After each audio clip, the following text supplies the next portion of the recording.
progress. We're ready to call this meeting to order. Do a roll call.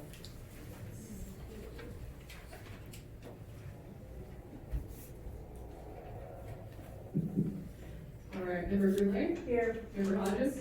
Present. Member Reed? Here. And Chair Pitcher? Here. Thank you. Okay, the first order of business would be to promote Commissioner Reed to a voting member. We have opening.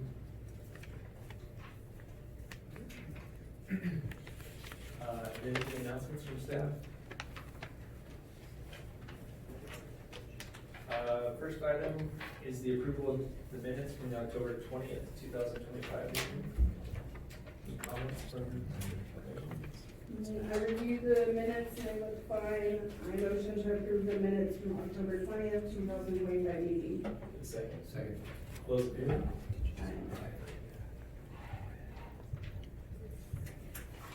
Okay. Full house, and this is a time for public comment. However, it's for anything that's not on the agenda. So if you have anything that's not on the agenda, now would be the time for public comment. We will have time for public comment for things on the agenda as well.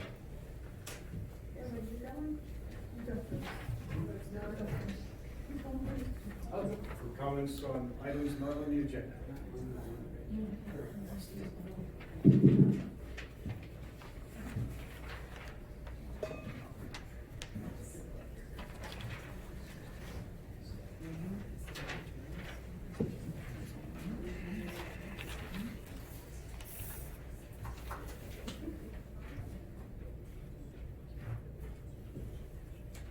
Thank you so much. Bill Hudson, 446 Loma Street. So what I just handed you was a few pages that were taken from Article 13 of the Land Use Code. And I just wanted to talk a little bit about Article 13. I was on the Planning Commission for a couple of years in your seats, and I didn't know there was an Article 13 during those 2 years. Article 13 is the Administrative User's Handbook.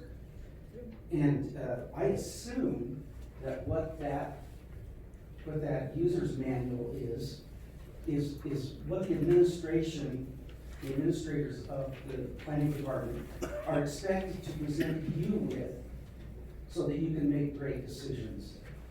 And if you notice at the top, it says the user's manual is adopted by the planning commission.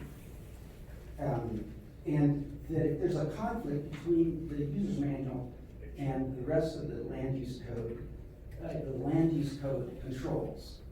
So this is more of a guideline, but I see it as part of the land use code. It is Article 13, it is adopted by the planning commission. And if you look at page 2, you see that there's a description of what the planning department is supposed to present you with when you look at, for example, a major subdivision. And I wanted to bring this to your attention because, like I said, I was on the planning commission. I didn't know that this existed. I didn't know that there were certain expectations of the planning department to present you with information. And so in case you had not been aware of these requirements, I just wanted to make sure that you understood that this does exist as part of the land use code. Since you may be listening to presentations about a major subdivision in the near future, this would be a great thing to reflect on and see if you have been presented all of the information that is expected by the planning commission. Thank you. Thank you. Anyone else for something that's not on the agenda? Please state your name. Jane Weissel, 152 Vista San Juan. The town of Pagosa Springs has created numerous municipal parks situated within 1 mile of Hot Springs Boulevard and 0 parks within the town limits west of Crud Hill. Doesn't Uptown deserve the same attention when 85% of the population lives uptown?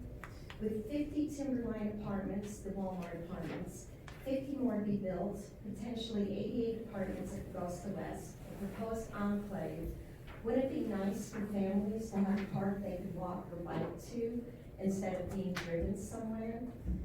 The East River Gateway Park funding came from the Great Outdoors Colorado grant and a federal level Land Water Conservation Fund grant. Parks and Rec state funding to acquire Reds Hill is going to take a community members, local stakeholders, and nonprofits. And there's also state and federal grant programs that we've been looking into, like Forest Legacy, Great Outdoors Colorado, acquisition grants, and public land trust, as well as private funders. Council member Gary Williams said that the council prioritizes preserving the character of Pagosa Springs, and this fits right into that. Preserving the outdoorsy nature of the town. Again, why can't Uptown have that? While people are enthused with such an idea, others have questions: how it will be funded, why do we need one when there's a national forest nearby? We propose using the same methods as the town has used to fund downtown parks: create a conservancy, private donors, and obtaining grants. A group of us have already spoken with the conservation called Trust for Public Lands, who's interested in talking with us and the town and county. This method of funding would not place additional burden on the local taxpayers. And I'd just like to say, Trust for Public Lands states that access to nature is essential to our happiness, health, and well-being. Yet in the U.S., about 1 in 3 people, including 28 million children, don't have a quality park close to home. I'm not talking 7 miles up the road to Turkey Springs. And Trust for Public Lands is partnering with communities across the country to change that. And since 1972, they've created thousands of parks and protected millions of acres of public land where it's needed the most. Thank you. Thank you. Anyone else? Yes.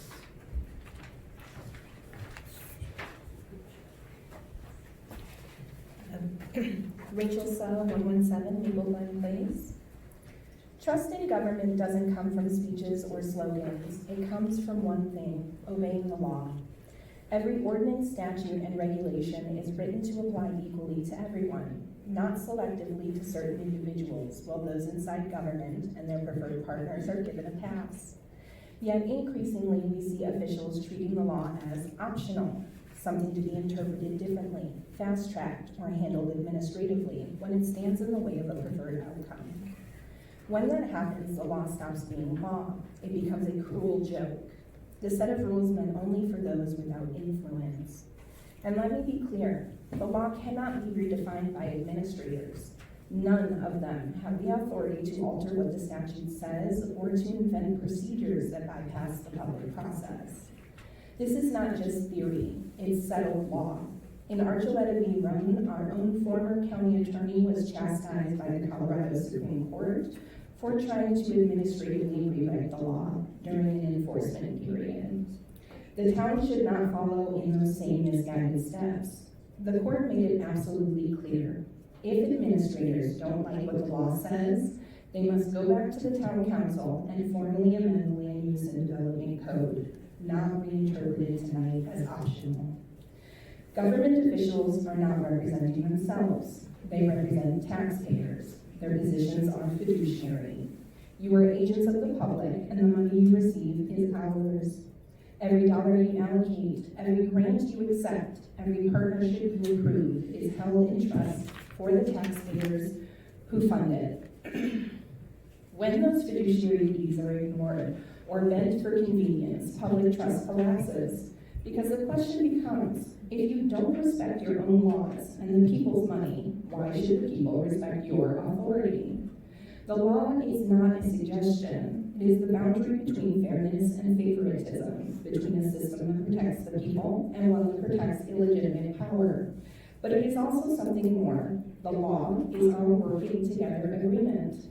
It is the framework that allows citizens and government to cooperate in good faith. When you break that agreement, you break the partnership that makes community possible.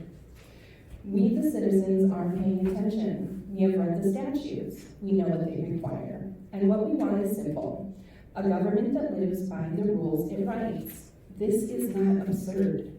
Because when the law becomes optional for those in power, it ceases to be justice and becomes privilege. Privilege we don't want to pay for. Thank you. Thank you.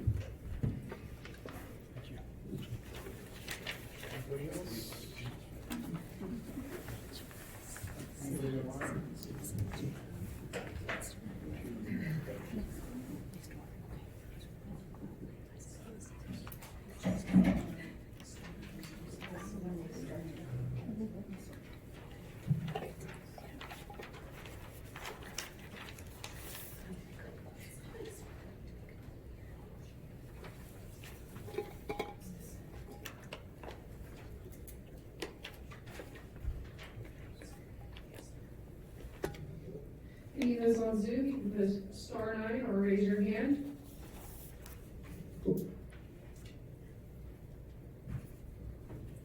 She has.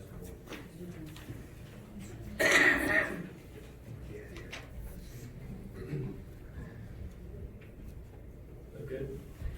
Okay, I think we'll close public comment for items that are not on the agenda and move to item 7, major subdivision step-up application, 3800 West US Highway 160, and 80 South Pagosa Boulevard, and 100 South Pagosa Boulevard. Oh, are you doing it tonight? I am. Okay, it's yours.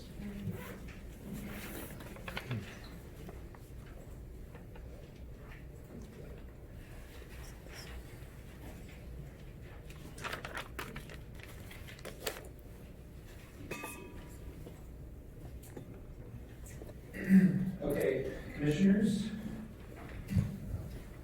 I'm going to start tonight by laying out the framework of the proposal and the responsibilities of the planning division. The intent of a sketch plan is conceptual and review of a proposal with the meat of the project details coming at the preliminary and final plat review. Article 2.4.3 C.3 outlines the purpose of a sketch plan review and allows for an evaluation of the proposed subdivision before detailed planning and engineering work has been undertaken. This allows the applicant to understand the scope of requirements and feasibility of the proposed subdivision before substantial expenses have been incurred. Additionally, the role of the planning division is to objectively review applications in comparison to the land use development code and to neither be in favor or in opposition of said proposals.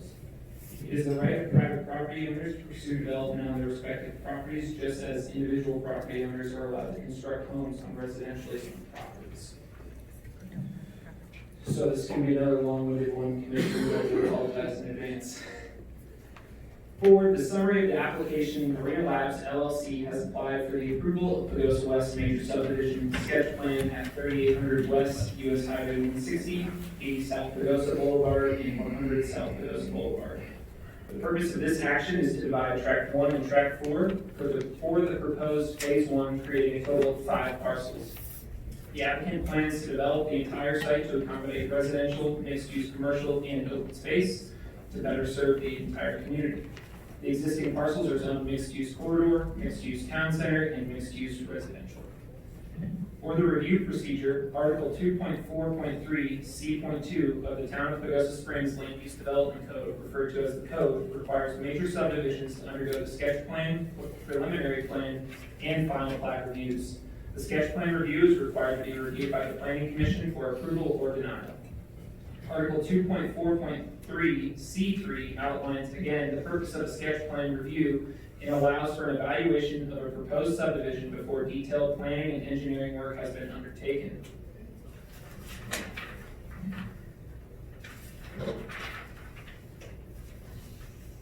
All public notice requirements in Article 2.3.6 and Table 2.3.1 have been complied with for this project. For the discussion, though, this is not the stage for a major design review of the proposed multifamily housing and fuel station. It is important to note the viability of such proposals. The proposal for the multifamily housing development is currently on track 3 of the Pagosa Lakes Plaza minor impact subdivision, which is known as mixed-use residential. In the mixed-use residential district, multifamily development is allowable with an administratively approved use by right review. The proposed fuel station is currently on track 1 of the above-mentioned minor subdivision. Tract 1 is currently zoned mixed-use town center.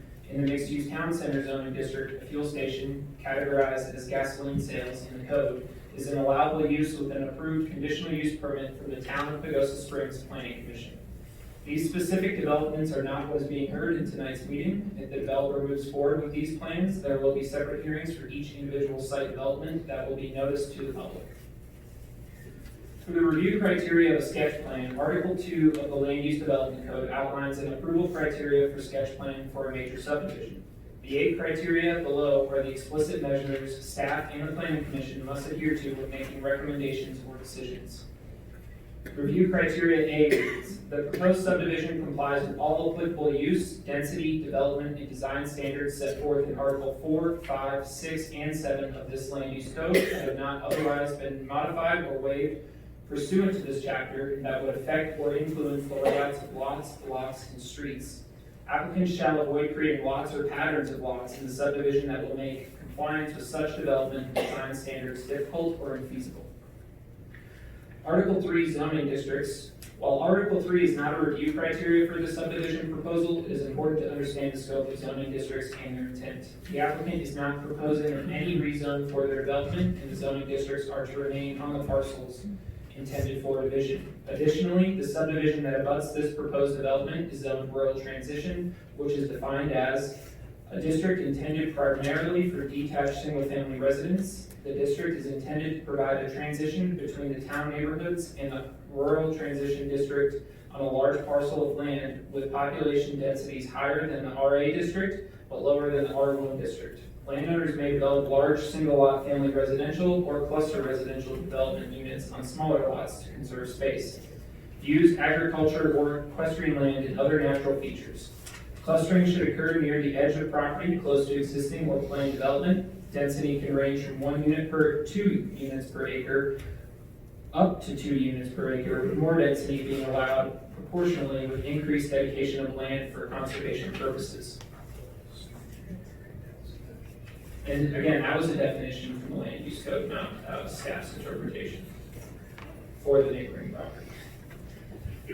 For Article 4, it's titled Use Regulations. For the proposed Phase 1 development, the applicant is proposing to construct an 88-unit multifamily apartment complex in the mixed-use residential district, which again is an allowable use and shall be reviewed in a separate major design review application process.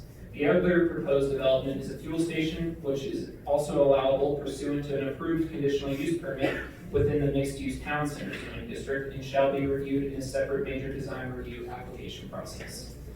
Article 5, titled Dimensional Standards. The majority of dimensional standards are considered for individual lot development and will be considered during a separate individual lot development major design review application process. There are no minimum lot sizes for mixed-use zoning districts.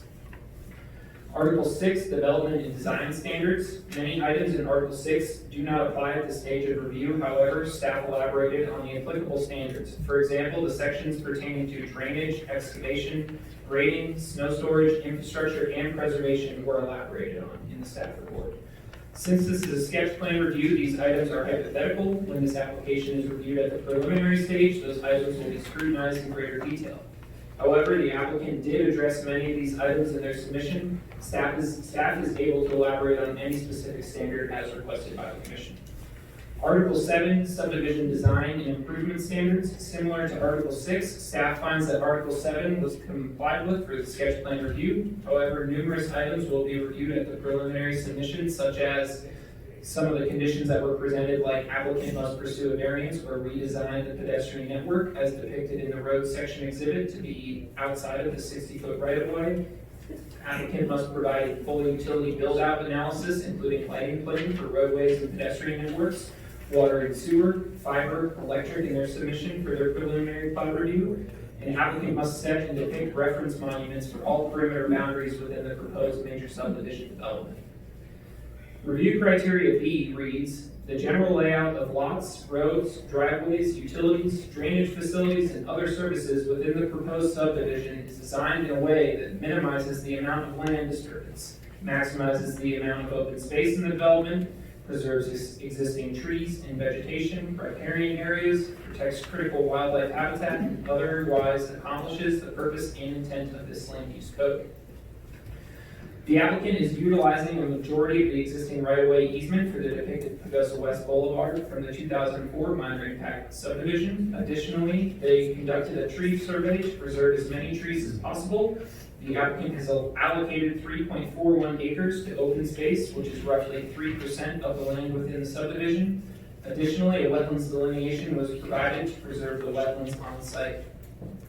The current sketch plan focuses on lots associated within the proposed Phase 1. The preliminary subdivision plan application shall include future conceptual lots and phases. A full utility build-out analysis shall be provided at a preliminary subdivision application. Review criteria C reads, the applicant has provided evidence that provisions have been made for public water supply system, or if other methods of water supply are proposed, adequate evidence that the water supply is sufficient in terms of quantity, quality, and dependability for the type of subdivision proposed.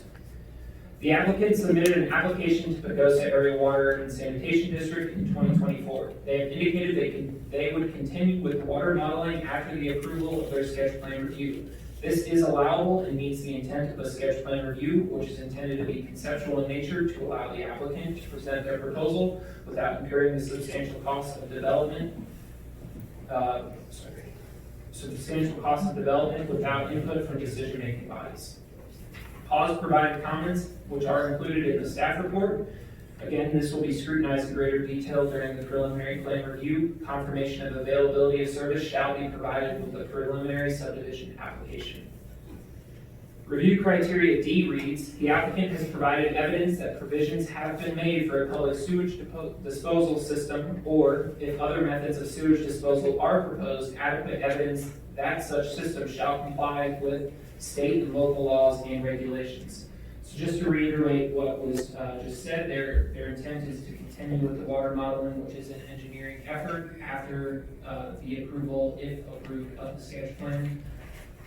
Additionally, water and sewer capabilities are outside of the scope of the Town of Pagosa Springs Planning Division. Projects are staffed with the professionals and oversight agencies for their respective input. Staff relies on these agencies for their insightful and calculated assessments of projects.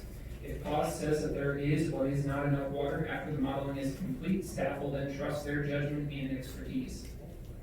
Just as staff is educated, trained, and informed on the LUDC and land use planning, PAWS staff provides the same level of prowess and water availability.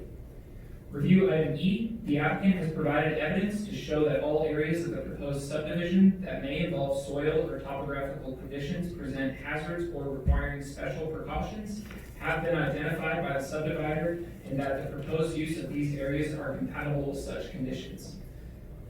The applicant delineated wetlands and natural drainages on the master plan, with the majority of these areas identified as public open space areas. Additionally, the boundary survey shows the topography of the area in which no substantial slopes exist that would require geotechnical evaluation. Additionally, for the comments provided by the Colorado Parks and Wildlife, there is an active osprey nest that is to be preserved. It is recommended that the nest be protected with a quarter-mile buffer of no surface occupancy to protect the habitat of said nest. Review criteria F. The applicant provides a clear assumption of responsibility for maintaining all roads, open space, and other public and common facilities within the subdivision. The main road through the development, labeled Pagosa West Boulevard and the Talisman Drive extension, are anticipated to be maintained by the town, if approved by town council. Roads are bonded at the time of final subdivision approval through the development improvement agreement. As the property develops, more income tax revenue will be incurred to help maintain these roads. As these roads and associated pedestrian facilities will be local connector roadways as contemplated in the adopted access control plan. Smaller interior roads and pedestrian paths may require HOA maintenance. More detailed information shall be provided with the preliminary subdivision application.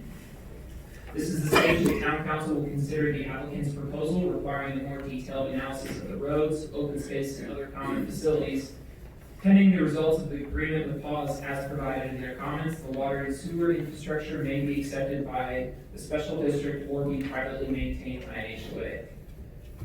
Review criteria G, as applicable, the proposed phasing for developments of the subdivision is rational in terms of available infrastructure, capacity, and financing. The applicant currently has not definitively indicated phases of the proposed subdivision with their conceptual sketch submittal. Currently, the applicant shows tracts of land which do not appear to represent project phasing. The preliminary subdivision application shall represent conceptual phasing of the entire subdivision. A conceptual phasing plan is important as it helps the town and community better understand when additional critical public infrastructure improvements will be required.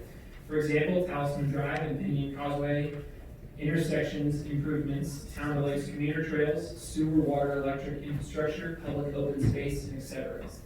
The phasing plan also informs sizing of public infrastructure to ensure all utilities and public infrastructures are sized appropriately for the build-out of the subdivision. Requiring this detail at the preliminary review will allow staff, external agencies, and special districts to fully understand the level of infrastructure needed to prevent future errors within the current design. The subdivision review criteria H, the subdivision is consistent with the comprehensive plan and other adopted town policies and plans, including any adopted transportation plan or street roadway plan. The sketch plan submittal is consistent with the comprehensive plan and other adopted town policies, such as the access control plan. The concept sketch plan appears to be consistent with the intent of the adopted access control plan regarding Talisman Drive and Pinion Causeway 160 intersection improvements. The applicant has highlighted the two lighted intersections for connection with the addition of a right turn in, right turn out, southern access to Talisman. The town of Pagosa Lakes Trail, the concept sketch plan appears to be consistent with the intent of the town of Pagosa Lakes Trail plan as the commuter trail aligns. The commuter trail alignment easement is shown on the plan sheets. This section of trail should accommodate a 12-foot wide trail with a 20-foot wide easement width to accommodate drainage facilities and a meandering trail. And then for the alignment with the comprehensive plan, there's numerous areas of the comprehensive plan that this sketch plan aligns with. Staff elaborated on a few. Goal E1 in the adopted 2018 comprehensive plan. Action item E states, ensure comprehensive plan housing goals and implementation measures can provide housing for the current and future local workforce. With a proposed 88-unit workforce housing development serving between 60 and 140% of AMI in phase 1, this aligns with the objective of retaining and expanding existing local businesses through housing. By implementing the goals of the comprehensive plan, the developer aims to provide housing for the current and future workforce of our community. Development in the uptown area is encouraged to prevent urban sprawl by centralizing development in the already established uptown core. This will allow for infill development that is within walking distance of surrounding dense commercial development. Goal H3 in the adopted 2018 comprehensive plan, action item B and C state, item B, ensure housing is located in close proximity to existing or planned infrastructure, services, intermodal transit connections, trails, and employment. C, provide appropriate amenities for housing such as childcare, adequate storage area for sports and outdoor equipment, trail connectivity, and public transit connectivity. This proposal addresses both of these action items by establishing housing and trails that are in close proximity to intermodal transportation, trails, and employment. Some of the largest employers in our community, like Pagosa Springs Medical Center, City Market, and Walmart, are within walking distance to the proposed multifamily development.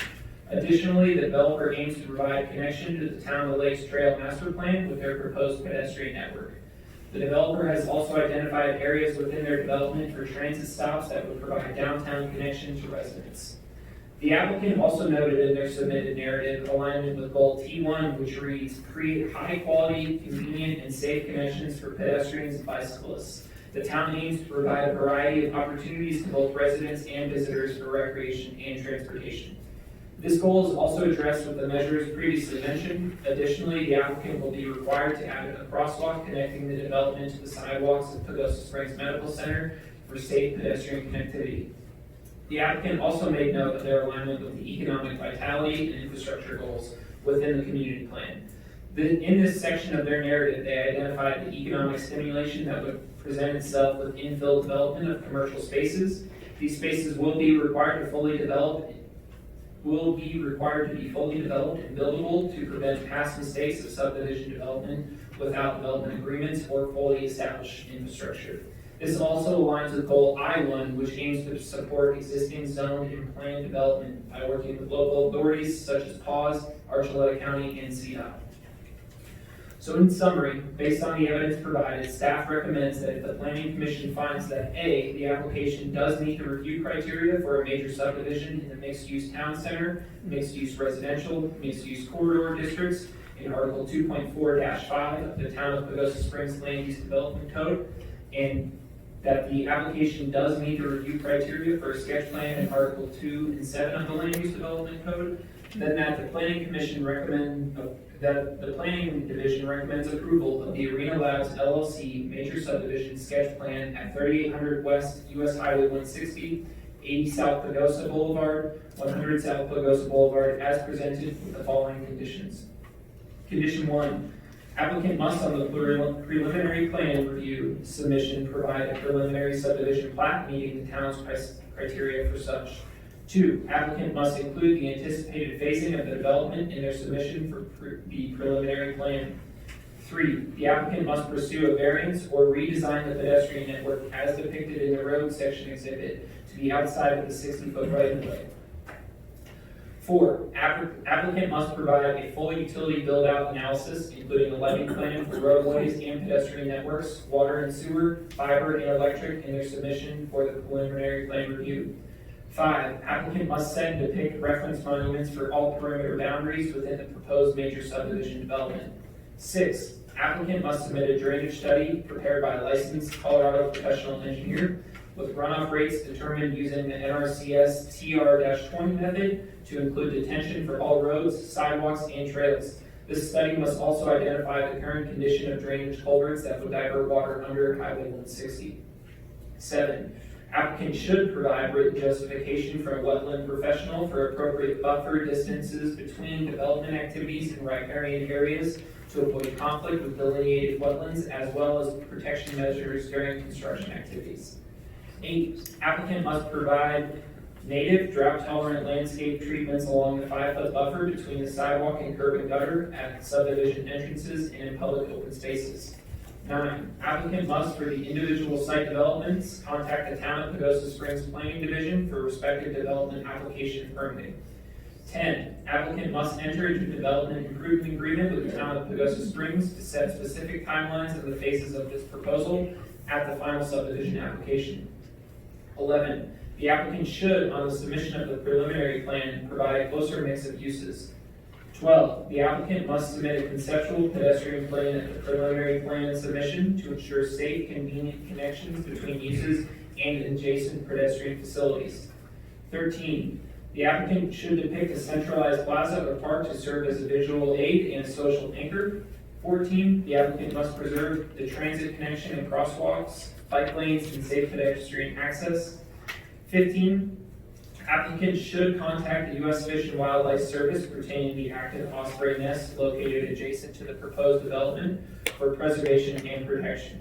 Colorado Parks and Wildlife recommends a 1/4 mile buffer of no surface occupancy around active osprey nests, with no permitted, authorized, or human encroachment activities within 1/4 mile between the dates of March 15th to August 15th. 16. Colorado Parks and Wildlife recommends the use of wildlife-resistant trash containers at both residential and commercial developments to reduce the potential for conflict with black bears.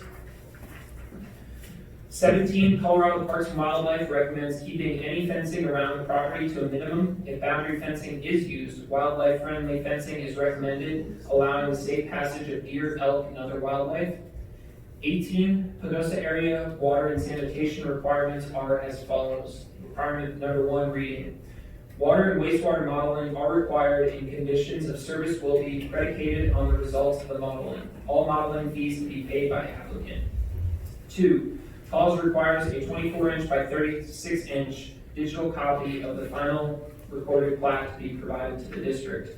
3. There will be a $135 mapping fee added to the account or accounts of any and all newly created lots upon recordation of this plat. 4. Existing vacant lots and any existing vacant lots and any and all newly created vacant lots will be placed on availability and service until the water and wastewater connections are accomplished. 5, all existing easements will remain in effect, and any and all new easements are a condition of service. 6, connection permit application for water and wastewater service submitted by someone within the signatory authority for the project must be approved by the district. 7, applicant must pay all costs required to complete the connections for the project to the district water and wastewater services. 8, if applicable, a mainline extension agreement and permit for water and/or wastewater services submitted by someone with signatory authority must be approved by the district. 9, connection to district services is contingent upon multiple conditions, not all of which may be apparent at the time of issuance of these comments. Any project design changes may affect the approval of connections and void any previous approvals and/or agreements. 10, if project design change occurs after the modeling results are received, the district reserves the right to reassess fees, ability to serve, and project responsibilities based on the district's rules and regulations in place at the time of, notwithstanding any statements made in the comments of any other documents. 11, these comments do not commit the district to providing water and wastewater services until the project has formally requested services, including but not limited to, as provided herein, fulfilled all of the district's requirements and executed all infrastructure improvement agreements if so required by the district. And 12, any and all other conditions required by the district's rules and regulations in place at the time and/or district board of director requirements apply. Additionally, commissioners, I would like to add the items listed as not met in the attached review matrix are not necessarily items required at the sketch plan review. For example, cells pertaining to the structure of the plat, like the title, subtitle, certifications, are not required at this phase because a subdivision plat is not required at the sketch plan phase. Those items are requirements at the preliminary phase and were included as conditions of approval on this report. Subject to your questions, that concludes my report. Thank you all. Well, before we get started, James, you Might be a good time for the applicant's representative propose or explain the proposal as well. that'd be great. But I just want to clarify something on your conditions that you read. Some of them are the same, definitely different order, but not the same as what's in our packet. Okay. So that's going to be hard to reconcile that. Okay. I thought I had done a copy and paste into that, so let me compare these. And I think I'm looking at the one I just pulled off the town website, so. Which page are the conditions on? 13 of- I think we stopped at 17, 13, and then okay. 18 with a few more conditions. So the packet I'm looking at does not appear to be as updated as, it had brief. What conditions were not included in the packet that I read? Well, it's hard to answer. I don't know exactly which ones were. A lot of them were repeated, but in a different numbering sequence. And then all of the pause requirements were not included as potential conditions to a motion. Which we can get into that, but I don't think they should be required. As you mentioned earlier in your presentation, the pause component is separate from the planning commission, and they have their own set of regulations for doing that. So it may just be that it's a numbering difference, but it's something we need to look at to make sure that we're consistent in what we're approving and including in the motion if we get to that point. Okay. But yes, if the applicant would like to present at this point, it's probably appropriate.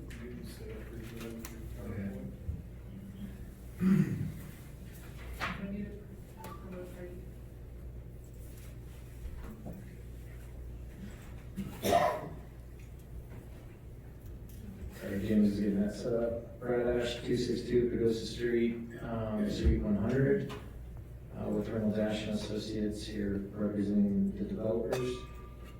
I'm going to do my best not to repeat a lot of what Owen had in his presentation, more of an update and kind of what we've been up to since then.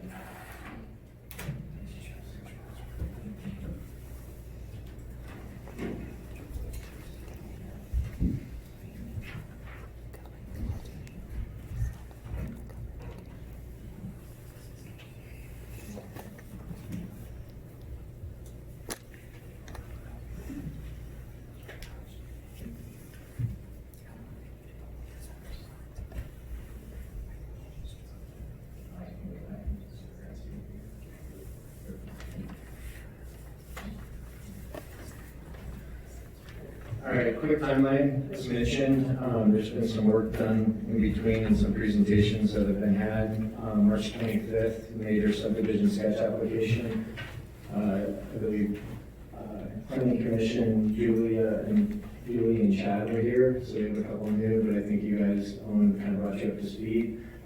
That was continued, and part of that was to survey existing trees, wetland delineation, existing drainage, review of building heights compared to neighboring properties, updated narrative addressing comprehensive plan, and then follow up on August 19th and August 21st, we had neighborhood meetings at the community center. These were to present what we were presenting tonight. There's some minor modifications, but it was really to show the community what was being presented so they weren't surprised. As part of that, it turned into what was a presentation into kind of a Q&A session. So there was lots of answers provided to community members during that time. There were lots of questions and comments addressed that will be addressed further after sketch application. There were a number of questions via email and submitted during that meeting. Those were not ignored, but to be addressed at the appropriate time.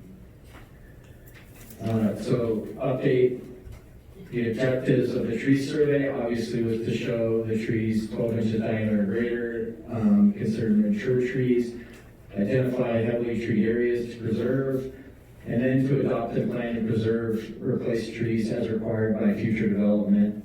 So I think those are things you're going to see that will come to fruition as we start to develop the code for this property as a property owners association and development standards above and beyond the development standards of the LUDC.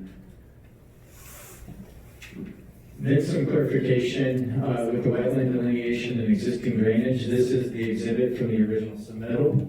I'm sorry, this keeps cutting out. This was to show existing drainage, identify areas with wetland characteristics, create development that complements existing drainage with open space and trails, and then create development that complements existing wetlands and open space and trails. So a lot of these areas that were identified, there's some up in the corner, there's some on this bottom corner, right in the middle, there's some, as well as these blue lines are showing us the existing drainage areas, as well as noted where some wetland was also noted. I believe some of the confusion that came as everybody saw this map, this is more of a clarification and just for the information requested. This wetland delineation and existing drainage, this is a map that anybody can pull up from the National Wetland Inventory Database. These databases are created to kind of highlight where areas might have wetlands. These big areas were questioned and why they weren't delineated in our plans. That's what we brought the professional along, and this is ultimately what they found. So in this, I noted that there's some wetlands that's not noted on this plan that our professional found, as well as some of these areas that show it encroaching well into the property. That's not actually the case that's found in the field. And I just copied and pasted and also put the extension of this is not a requirement. This is not final. It's just paying attention to these areas. And kind of an example of that is, I live in this subdivision. My house is south of here. This wetlands is actually showing where there's multiple homes built within that subdivision. We know that's not the case, including the lake is consuming part of Pagosa Lodge and some of these homes up here. So We just want to make sure that that graphic's understood in the report, and that you weren't expecting a new report.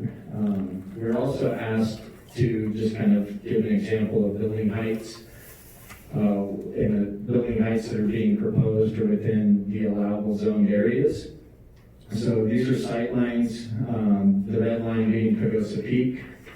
So if we take from these properties, we just took two as an example with their topography, a sight line, and I'll get into this more as we go. We're showing them 40 foot set off the property line in the back. This is showing the site, the red line, top line being the top of Pagosa Peak, the blue line being the tree line of Pagosa Peak. Once we get to the MUTC and MUC zoning along the highway, you can see that our buildings at 40-foot high maximum are well below the 50-foot tall plus trees that are located on the site. And then residential 2-story 24-foot max. These are not large structures being proposed along the back of that, along the back southern property line. So there will be view corridors between those lots. And then this is a similar study with the lot kind of next door. Again, showing some of the trees and their heights, knowing that all the way at the end is the edge of asphalt of the highway. So it's a true cross-sectional where that red line is shown. And this was just an exhibit to understand what's happening with view corridors. As we go down, information requested, a lot of it was to reflect on the comprehensive plan, so I don't want to go over a lot of what Owen's already presented. But this project was to conserve water resources, water quality, San Juan, streams, lakes, wetlands, all of the above. We've gone through the proper delineations, and I've highlighted some of those areas. The three here being wetlands, the one kind of the central, we'll talk a little bit more about, but what we're calling tree sanctuaries. These are heavily treed areas that we want to protect, and those guidelines and documents will be laid out in further development of a developer agreement improvement plan and or HOA documents. Then as we go down, another one of the comprehensive plans is housing. This is another big topic for the town. And just highlighting this project in the corner, obviously, as mentioned by Owen, this still has further development to go. But what we're trying to do here is start to establish some of the design guidelines. This more or less says that we need housing. We all know in Archuleta County we need workforce housing. That housing needs to be located in an area where there's utilities, there's access, there's trails, and also one of the important things that's been highlighted in further conversations is that we're not trying to locate all the housing in one area in Pagosa, that we're trying to provide opportunities throughout Pagosa in different areas. We're not trying to just locate workforce housing or single housing types in certain areas. And this space provides a good opportunity for that. This was presented at the community or the neighborhood meetings, and this is just a clarification. And this was originally a plan that was developed to help with the grant application that was received, and this was more or less an exercise to show that we could fit 88 units. That we could meet the requirements of the LUDC in providing the proper amount of land to do so. The thing that this neglected to show was obviously the trees, drainage, and consideration for the neighborhood next door. So the developers asked us just to kind of come up with a concept with a tree survey and to start to demonstrate what the standards are going to be for the development moving forward. So in this plan, keeping with 88 units, this acknowledges the drainage and topography more so than the other development did. There's approximately 30 mature trees in this acreage or just directly adjacent. In this current redesign, this is losing 5 of the 30 trees. And what we're calling the tree sanctuaries within the development, we're going to propose that those trees are replaced to 2 or 3 to 1. That's to be determined in dedicated areas within the development. This was to reduce also in this design was to bring a lot of the parking to the exterior or busy streets where we have Pagosa West Boulevard and we have South Pagosa Boulevard. So we had, lights, headlights pointed towards those areas versus the neighborhood, so eliminating as much as we could. Obviously, there's still some. We moved the 3-story buildings to the interior of the development with the 2 and 3 stories at the edges, again, trying to just acknowledge and open up some of those view corridors to the adjacent properties. You also know, and I'll get into it with another statement here later, but, we are proposing, we're hopeful that this is an emergency access only, so again, limiting the amount of traffic off of South Pagosa Boulevard and entering from Pagosa West Boulevard, that this would be an emergency access, so lighter use to the back. But in this corner, we took what was in the previous design of, this is the 20-foot setback required for this use, where they're proposing a building that's a 3-story building at 30 feet from the property line, that we've moved our building to over 60 feet away from the property line. And again, this is an opportunity to demonstrate the kind of design that we would expect moving through future development as we proceed. In the comprehensive plan, I want to also touch base on this. There's a few things in here that's important to know as part of this project. And part of the grant approval, we are providing a transit pickup spot as part of this workforce housing project. In addition to this, though, it's important to know that we are providing and have left the space to acknowledge the Town to Lakes master plan, trail master plan here. And so that would be a continuation of the trail system that currently ends at Pinion Causeway. It will continue down to the intersection of 160. It's noted in Owens, I forget which line item it was, but this particular parcel is owned by the hospital. It's in the county currently, and then it jumps to the city over here. So as part of this development, we will be required to extend that trail system up past Pagosa West Boulevard and provide a crosswalk to the existing trail system in front of the hospital. So the developers are aware of that.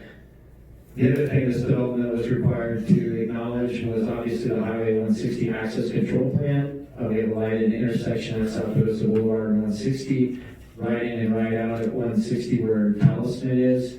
And then beyond that, the Pinion Causeway would become a 4-way stop, and that is consistent with the CDOT plan. In addition, the developer has in this additional piece of property within the county to provide access to the future Aspen Village Drive. This again is consistent with the Highway 160 access control plan in that removing some of the traffic off the highway and bringing it internally. So this plan here was previously reviewed by the county and approved for roadway access through that particular piece of property. And this will be a continuation of topic, but this is at least a good starting point to discuss with you guys the vision for this property. We have 20-foot public utility easement and drainage areas on either side. And then as we come up to the property, we wanted to note that what would be on the southern side of Pagosa West Boulevard is a pedestrian-friendly walking sidewalk. And then we have a 6-foot buffer between the curb. That's for a landscape kind of buffer between and snow storage, also with a turning lane in the middle for snow storage and turning into those commercial properties. The idea with this is to have the pedestrian side to the south side of Pagosa West Boulevard. On the opposite side, the commercial side, we actually have a 9-foot bike path. So for reference, what we're proposing is that 5-foot walking path is on this side of the road all the way down. And the idea there is that this is residential uses here, so a little bit slower, not the commercial side. The commercial side, we're gonna have the bike paths, and now with e-bikes and everything else and the speeds that they move, we felt that was more appropriate to be on the MUTC side and the MUC side, and kind of slowing things down on the MUR side of the development. this is the existing zoning, so I just said this is kind of additional information. I don't have to get into it because I only covered this pretty well. I think the thing that we wanted to highlight was we will continue to work with the town to make this zoning appropriate for how it's kind of laid out. And really what it is to kind of push the mixed-use town center to the north of Pagosa West Boulevard, bringing that MUTC further away from the residential lots to the south. And then reconfiguring the mixed-use corridor here to potentially extend into this other tract over here. Currently under the NUR, single-family residences are allowed in those zoned areas. I know it's not having served on the land use code rewrite and is being part of the comprehensive plan writing. We're not looking for single-family homes along 160. So we'll continue to work with town on correcting that. We don't want to ignore that, obviously, because this is all public record, this is the previous submittal. These really haven't changed too much in this phase one that we're proposing. There could be additional mixed-use residential, trying to keep that internal to the corridor and not push to the edges, as you can see here. Really, though, this is a development of what we were asked by the utility companies, kind of looking at what's feasible and what could be done here. I will note that a significant, obviously in the first one, was the pushback received on the self-storage. This is not being considered now, nor for the future development. The tree survey that we received, this roadway as drawn, was shifted to kind of go between the trees and create tree sanctuaries on either side of them. And then open space created around natural drainage and wetland areas. So there was obviously some wetlands and trails coming through here. Those will be dedicated open space and trails to get us to move through the site. So talking about infrastructure, and I got some comments to that when we get to the bottom of that. Obviously, we want to ensure that any development that's done now is going to meet the future needs of the development to the future. So we want to make sure that we're accommodating that in the design. So we're not necessarily getting rid of this information, but it's certainly not the focus for this sketch plan. So as we're presenting it tonight. And in this, in a major design review, with the land use, with some of the comprehensive plan requirements in these plaza areas, we have some really, creative ideas to bringing this as an open plaza and having retail on the lower floors, retail facing Highway 160, with the hotels being located to the back. Again, we showed the cross-sectional through the site, so it's understanding what a 3-story, 40-foot max building would look like. And those are facing internally, giving the retail to 160 and business opportunities to the community along that corridor. And then I want to go back just a couple slides, and this is more just discussing the tree sanctuary and the idea there. So we just talked about how we would move pedestrians through here. Part of the comp plan, asked us to acknowledge the existing terrain, trees, and the unique features of the property.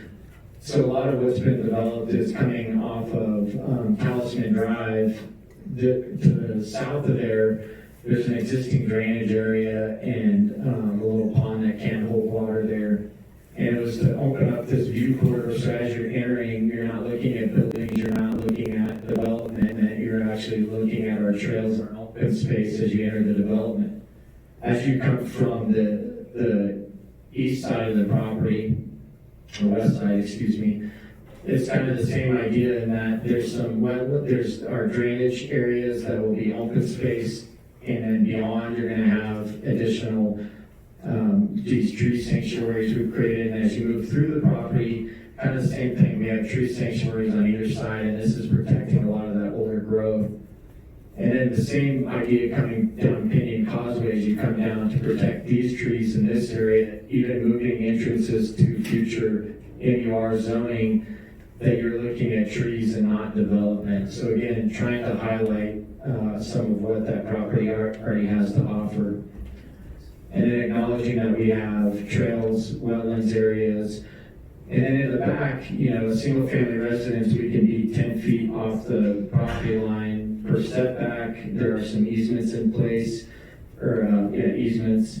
We've increased the easements to 30 feet, and then moving that property line to that 30-foot line, creating an open space and trail system along the entirety of the southern boundary, as well as the west and east connecting to our Town to Lakes trail system.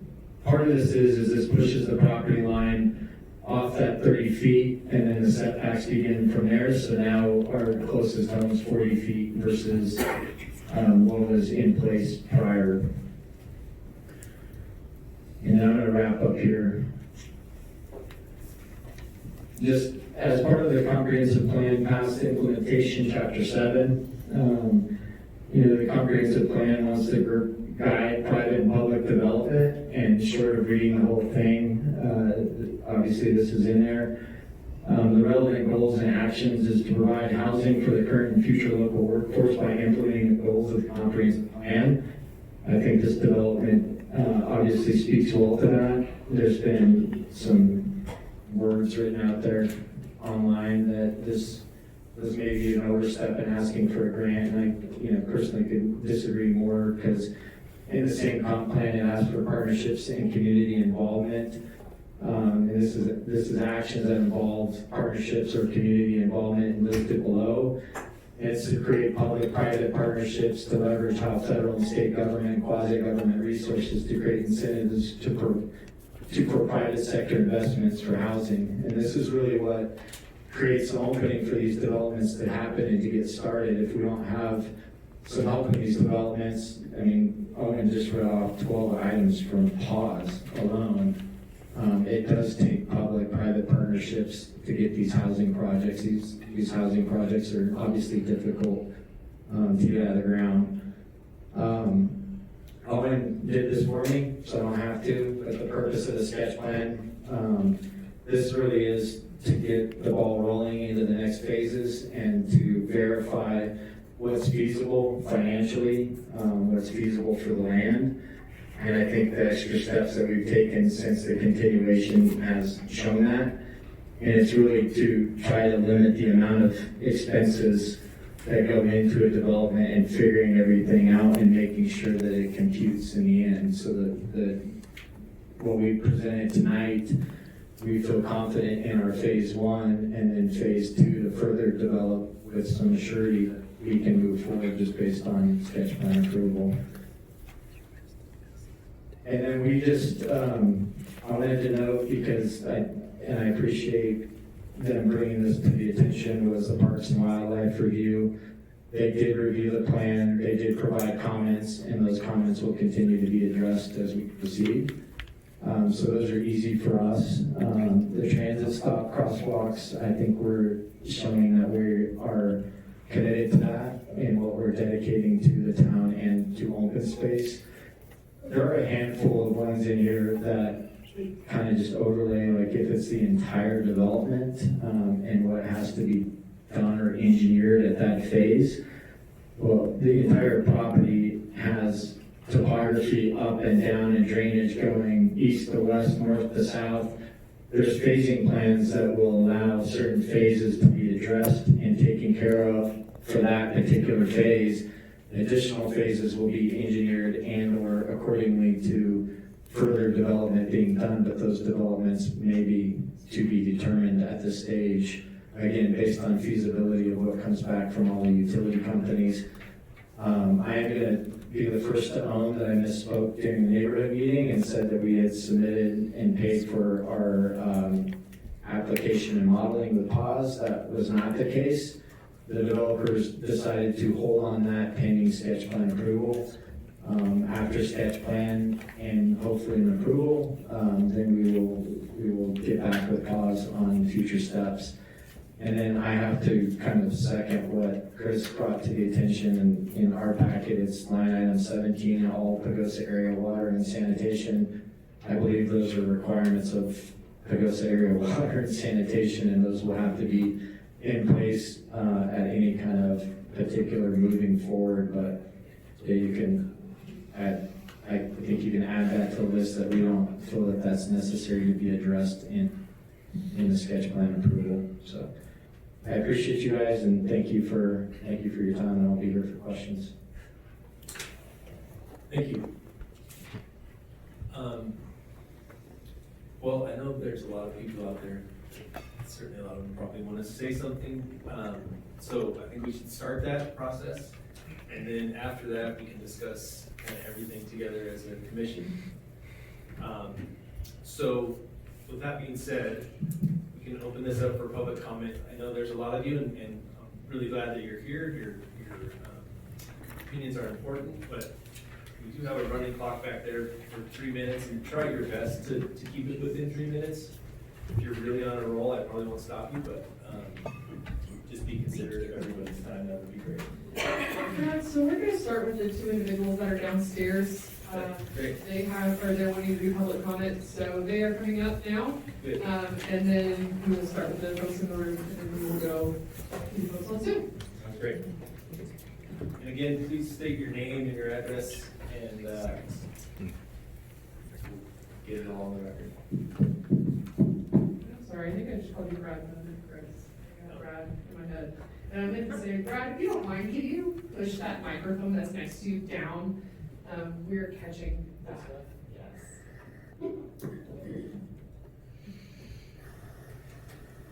Okay, then you want to start with those on Zoom, sir? Oh. I just got a text, I guess they don't want to downstairs, so I guess let's go ahead and start with. Okay. Zoom? You want to Zoom? Yeah, might as well get the Zoom done, and then we'll do the room. All right, folks on Zoom, if you are on the phone, you use *9 to raise your hand, and then if you're on Zoom, obviously raise your hand at the bottom of the page, and I will promote you.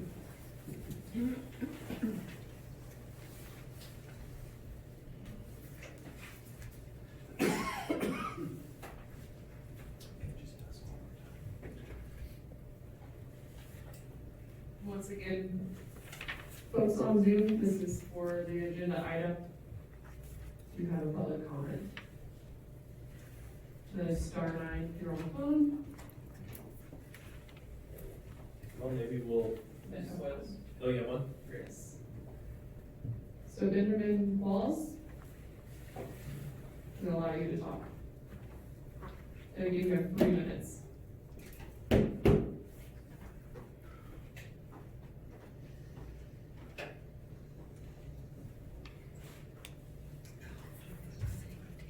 Benjamin, you're going to have to unmute yourself.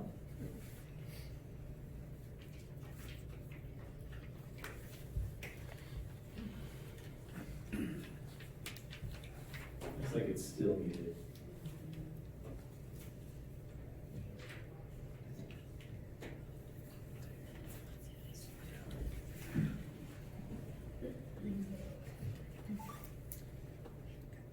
Benjamin, are you able to unmute yourself?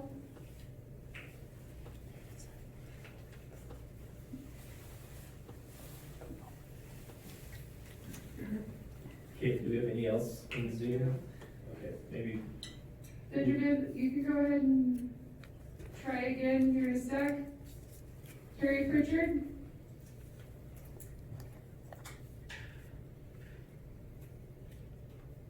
Can you hear me? I can. Yes. Wonderful, thank you very much. Gary Pritchard, 65 Aspen Boulevard, Pagosa Springs. And I have not thought of what I'm going to say, so respectfully, this looks horrific to me. I've watched that corridor for 23 years, and there are people here a whole lot longer than me. I've watched the elk. I'm just trying to understand where all those elk are going to go, and deer and other critters. And I just feel like we don't need another gas station. I hear tree sanctuary, and I'm going to say something that you guys came in originally with a metro district, introducing that with your talking points, saying that it was a good thing, and pretty much you can go find information anywhere in Colorado how those metro districts have failed and cost the people that bought those homes and properties in those metro districts ended up paying horrific taxes. And I'm sorry, I wish you guys would go to another town and do this, and that's just an opinion. I'm not trying to be mean, I'm not trying to be nasty. This town has changed a lot. We've got water issues, we've got sewer issues. I just don't get this. I just don't get it. Thank you for letting me speak. Thank you.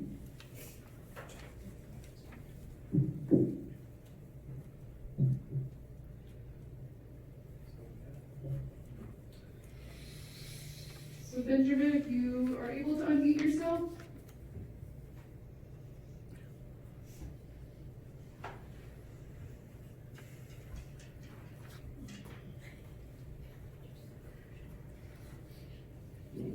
So I think for in-room comments, we'll just pass the microphone around and everybody can pass it down the row. Does that work? Yeah, where would you like to start, back or front?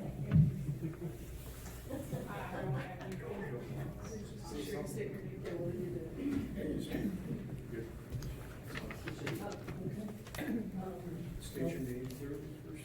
Joanne Parker, 32 Cutter Court, Pagosa Springs. You had mentioned district, and I could be wrong, but it was my understanding that the town council had refused the concept of a district. You're talking about the metro district? Yeah. There is not a metro district proposed for this. That's it. Thank you. So let's see. You didn't receive in your packet the letter from the Parks and Wildlife. It was posted on my Pagosa, but it didn't go in the packet, so that was unfortunate. So we've heard from your presentations that you don't need to really approve this sketch plan because everything's going to get covered in preliminary. So it's really, you don't need any details like how many people are going to live in this subdivision. You've been told that by your presenters here. And I'm reading from the land use code. Sketch plan requires approval by the planning commission. Point 3, sketch plan. Purpose. A sketch plan represents a general land use plan and layout for the area proposed to be included in the subdivision. You did not receive that from the presenters. You did not receive a general land use plan and layout for the area proposed to be included within the subdivision. That's what you're supposed to have, and that's what you're supposed to approve, and you don't have it. The approval criteria. The planning commission shall evaluate the applicant's sketch plan to determine whether the proposed subdivision complies with all applicable use, density, development, and design standards set forth in Articles 4, 5, 6, and 7 of this land use code. You've been told that it meets it, but you haven't been told what it is. You haven't been told what the applicable uses are, what the density is, what the development will look like, what the phasing is, what the design standards are. You have not been told any of these things that you're supposed to be considering tonight. B, the general layout of lots, roads, driveways, utilities, drainage facilities, and other services within the proposed subdivision are designed in a way that minimizes the amount of land disturbance, maximizes the amount of open space, preserves existing trees, vegetation, and riparian areas, protects critical wildlife, and otherwise accomplishes the purpose and intent of this land use code. You have no information about that. You've not been presented any information that you're required to be considering to approve the sketch plan. You've been told, oh, this will all get covered in preliminary. But this is what you're supposed to do tonight. This is a sketch plan approval, and you don't have the information that you need. to see if the sketch plan conceptually meets all these requirements. Then, at preliminary plat, the planning commission or the town council shall evaluate the applicant's request based on whether the application is consistent with the approved sketch plan. At preliminary, you're supposed to look and see if their preliminary plan aligns with the sketch plan that you've already approved. There's no way you can do that if you're approving a blank slate, which is what you're being asked to do tonight. Basically, approve a blank slate. And so this is just improper, and I do hope you will continue it and let the developer come back with a real sketch plan. Thank you. Anybody over here? I've got one. Barbara Tillman at 217 West McKay. I'd like to ask Brad where the public can get a copy of your plan. The whole plan, not just 2-3 slides. And the same question for Owen. Where do we access, download, link your report for public access? The staff report is on the town of Pagosa Springs webpage, and then Brad's full plans are also on mypagosa.org. Or also on what, I'm sorry? mypagosa.org. Okay.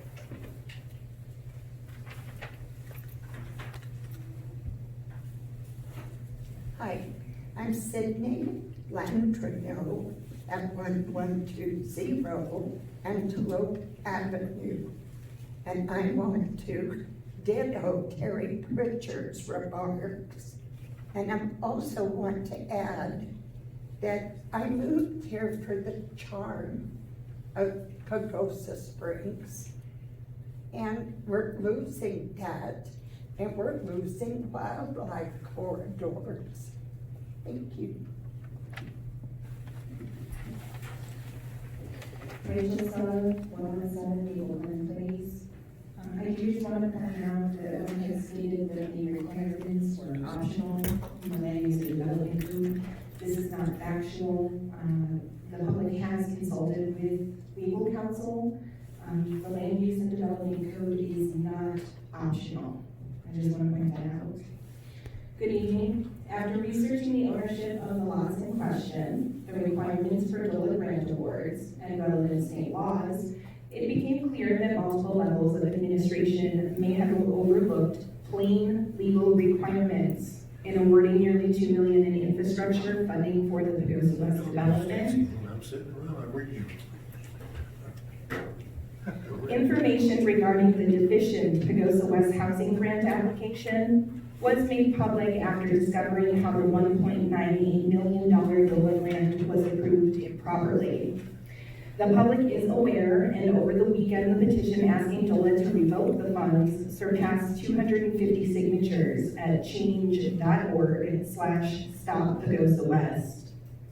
Council has confirmed that any unlawful final decision in this matter could trigger a taper lawsuit from residents who are asking fair questions about how public funds were allocated to a developer who does not own the land and does not meet the land use and development code requirements.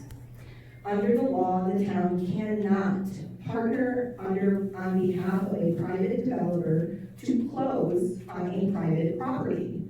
The town also has no ownership, long-term leasehold, or deed restriction on the site, meaning it cannot legally act as a financial pass-through for the grant funds. Doing so would conflict with public finance conditions and the constitutional prohibition against lending the town's credit for private gain. Pagosa Springs Home Rule Authority extends only to matters of local concern. It cannot override state or constitutional law when accepting state funds or incurring taper-regulated fiscal obligations. The Dole grant application itself remains defective, lacking ownership or leasehold, containing vague and unenforceable terms, relying on outdated data, and using the terms workforce and affordable housing interchangeably with no definitions, deed restrictions, or enforcement mechanisms. These omissions render the application, according to legal counsel, misleading and non-compliant with state funding requirements, considered improper, and based on a final decision would be illegal. At present, at least 97% of the development benefits the developer and not the public. There is, however, a lawful and constructive solution. The town could purchase a portion of the property at market value from the developer to establish a public park and recreation center. I also think an observatory would be awesome. Preserving public benefit while allowing the developer to continue with mixed income residential and limited commercial lots consistent with subdivision size and zoning. This approach would create a clear, lawful separation between public investment and private profit, ensuring that state funds are used strictly for public purposes while the developer retains fair economic opportunity. Regardless of future vision, to move forward lawfully now, the town should continue this hearing until ownership is acquired. Formalize the partnership through a public ordinance with clear boundaries and accountability. Commission a full fiscal impact study to determine the true public costs, such as maintenance of the roads. Submit any multi-year fiscal commitments to the public vote as required by Tabor, such as holding grant funds or maintaining the roads. Adopt a binding developer agreement with enforceable deed restrictions and affordable standards. Instead of trying to force the public to fund this unlawfully, let's take a step back, reassess, and move forward together. Thank you.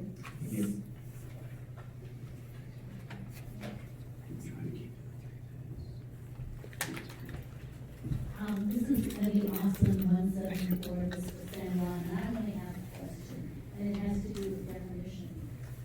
We talk about tree sanctuaries, but does that mean only mature trees or just green trees? You want to answer that? I mean, we were asking, this is typical of the LUDC, and I need to research where it is, but where they consider mature trees and growth. Obviously, there's many more trees on the site that are in that 12 inches diameter and below. I think that from the development standpoint, the trees are an advantage to the development, and creating these areas to grow trees is the idea and concept behind it, with language to be developed.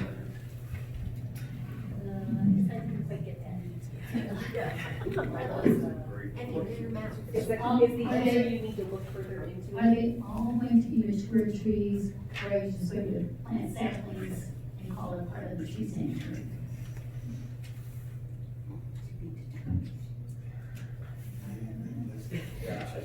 Again, I think the language needs to be further developed in what we're creating for those spaces, because we're gonna try to transplant what trees we can to those tree sanctuaries, but we all know that transplanting trees don't work that way. So planting mature trees, the best you're gonna get is something that's 10 to 14 feet tall. And obviously that's to the developer's advantage, but finding those trees even to sustain are difficult. So knowing that those trees have been here 50, 60 years, creating those sanctuaries. Hundreds of years. Hundreds of years. All right, please, I won't get into those conversations. Okay, but I think maybe some definitions be made. That's what I would say, because nobody can make a reasonable judgment on things if you don't really understand what you're looking at. When we use the term tree sanctuaries, I don't know what that means. Yeah, absolutely. There'll be further development of what those requirements are as part of the HOA developer improvement agreements that are going to further define those requirements for replacement and proper replacement, not overgrown. Like now, the trees, if you walk through the property, which I know most of my neighbors use that like a park, so you're very familiar with it, is those trees are too close together to grow the way they should grow. So in those tree sanctuaries, we're going to take care of the mature trees that are healthy, and then we're going to promote further development and growing trees in proper spacing. I have a clarification question. Are you stating that? Yeah, hold on, we'll do one at a time. Okay. if we have time, we'll come back Oh, to it's follow-ups. actually from her question. I heard him state that the code needs to be developed. We need to develop the code. Are we stating that the code is not developed to discuss the tree sanctuary at this point? Just needed clarification. The developer's bringing that, that's not a land use code. There's a comprehensive plan comments that says to protect and preserve, and so we're accepting that. But above and beyond, that we're adding that development's gonna happen, trees are gonna be taken down, but how are we replacing those for the future? And emphasizing those, what we're calling tree sanctuaries, Okay, to further protect them. okay, so the LUDC does not cover the tree sanctuary at all. It does not have a definition of removing trees and replacing trees, no, that will be part of our development package. Thank you. Good evening, council. My name is Patricia Cooney, and I live at 53 Vista San Juan. The issue that I would bring up today is the intersection of 163 North and South Pagosa Boulevards is a danger zone. We all know that. Accidents involving motor vehicles and pedestrians are a common occurrence at that intersection. The developer of Pagosa West is proposing, and I say proposing, a gas station to be built on the corner of Highway 160 and South Pagosa Boulevard. There's already 2 gas stations on North Pagosa corner, and another gas station, City Markets gas station, which is 0.2 of a mile away. How many gas stations does an intersection need? In addition to the gas station, the developer of Pagosa West is proposing the apartment complex. Location. The roads in essentially the same location, and a minor subdivision creating a new tract in the northeast corner. The community expressed significant opposition to the original plan. Over 700 residents wanted to see less density, significantly more open green space, preservation of trees and wildlife corridors, height restrictions, noise and light pollution mitigation. Why is this plan being put forward at this time without sufficient information to assess whether there has been any incorporation of community feedback? What's the rush to move this incomplete plan forward? The staff report contains 17 conditions to be met before this plan can move forward. One important question is whether the developer is an authorized agent for the current owner, Kisco LLC. The LUDC states that a notarized authorization from all property owners is required if the application is made by other than owners of record. I requested a copy of this notarized authorization and was told it couldn't be found, but it had been received. I would suggest that the developer sends another copy to the planning department, since this authorization should have been part of the original submission by the developer. Another concern I have regards the completeness of the tree survey by the developer, which is listed in his attachments. Green dots were placed at the base of trees that I presume were surveyed. However, there are 111 major, huge trees in the eastern half of that parcel that have no marking whatsoever. Have they been included in the tree survey? If not, why not? What was the scope of that survey?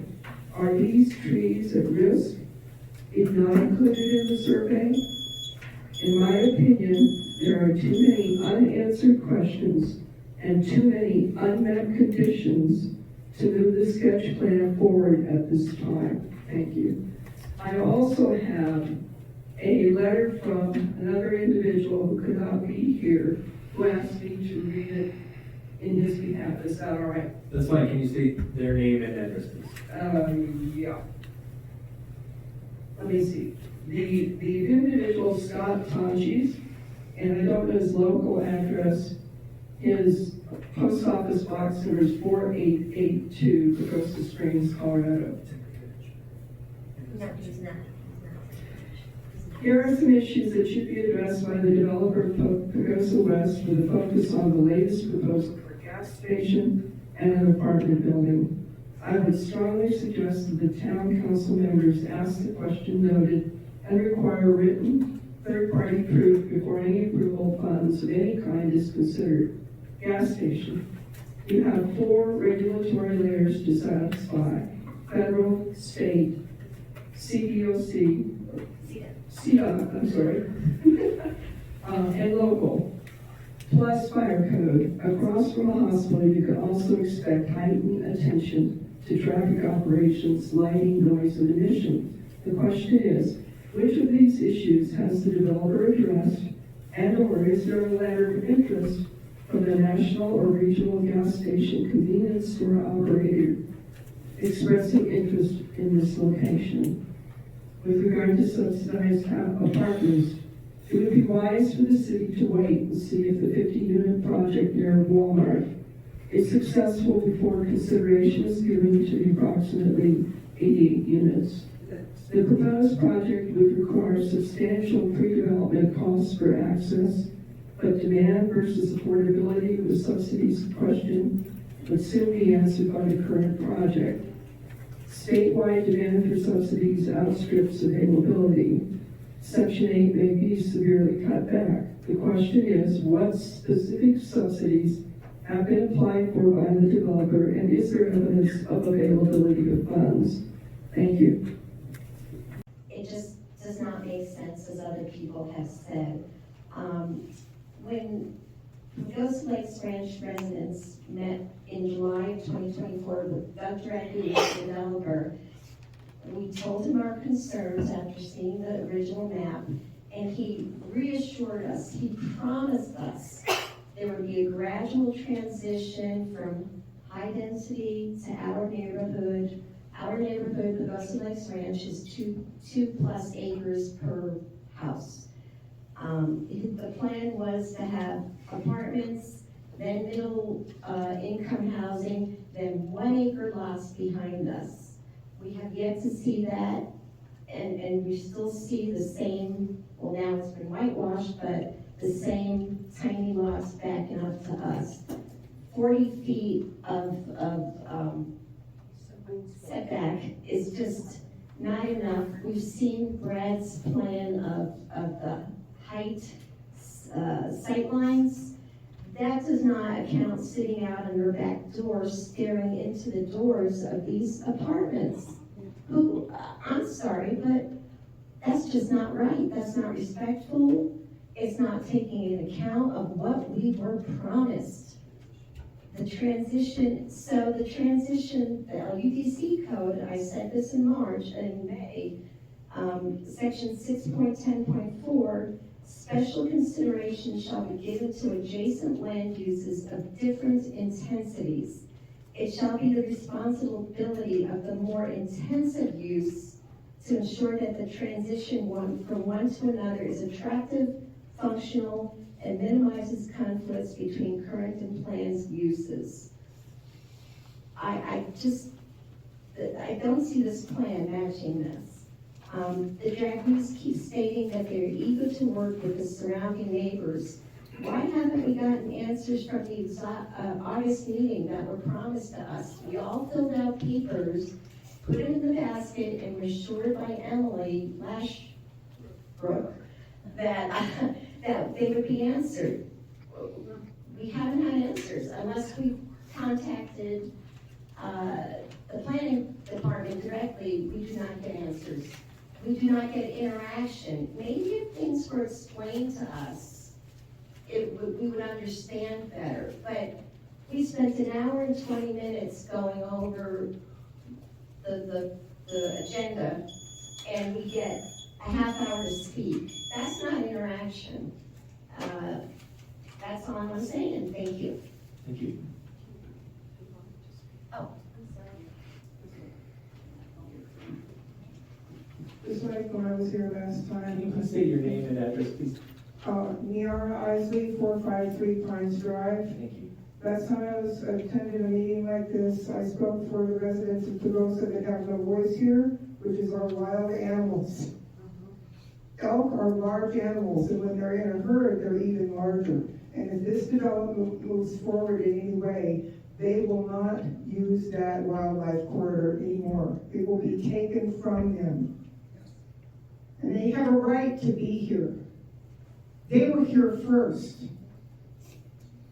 And all of us, probably every single person in this room lives with wild animals in their yards all the time. I'm in a neighborhood, I see fox, I see deer, I see raccoons, I see skunks, whether I want to or not. And because those animals live here, then we have other animals come through too, looking for them for food. We have mountain lions that come into our neighborhoods. We have bears. We have all these animals. And they are trying to adapt and live with us, and we are trying to adapt and live with them.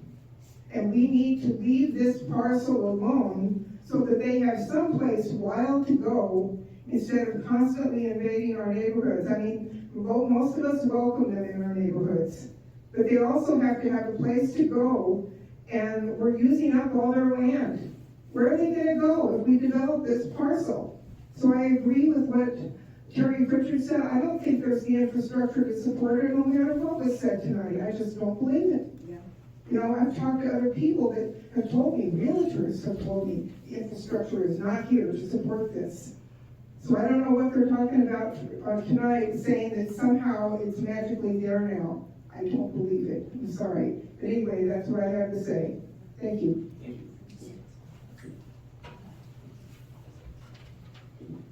Lonnie Banana, 141 Business and 1.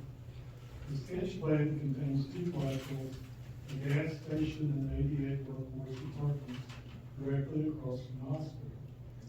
Access to these parcels is the westernmost section of the proposed Pagosa West Boulevard. Our question is, who is going to pay for building that part of the road? Will the town let the developer use money from the $1.9 billion infrastructure grant that it received before plans for workforce housing is fully approved and before proof of financing is in place for the apartments? My next question is related. If the developer is not able to secure full financing for the workforce apartments, can the grant monies be transferred in theory to another workforce housing project in the area, seeing as there are several projects in various stages? Thank you. Yeah, I'm back to. I'm Joe Rovick. Used to be 161 Pagosa San Juan. Now it's 191. I got one question for you, Chris. Is the applicant the owner of the 100 acres, yes or no? James, do you want to answer that? Yeah, the owner is not the applicant, the applicant is not the owner. The applicant has I guess, an option to purchase property. We do have an authorized, notarized authorization allowing the applicant to process the applicant with the town of Pagosa Springs. That needed to be included in the packet today. It doesn't need to be In my included. opinion. Oh, yes, it does. We're spinning our wheels until we get the owner or to publicly upfront state that he's given a power of attorney to this developer, whoever he may be. She has given the authority for the applicant to submit the application. Well, that doesn't matter, they have to be a notarized representative. They have to be a notarized representative. Say again, I can't hear you. They have to be a notarized representative, so they have to say, I am representing Kisco LLC as Arena Labs as a notarized representative of Kisco LLC. Then get it out in the open, let's see it. Let's see I it. want to see it in the Pagosa Sun or something. Permission is irrelevant. All I'm hearing is rumor. Thank you.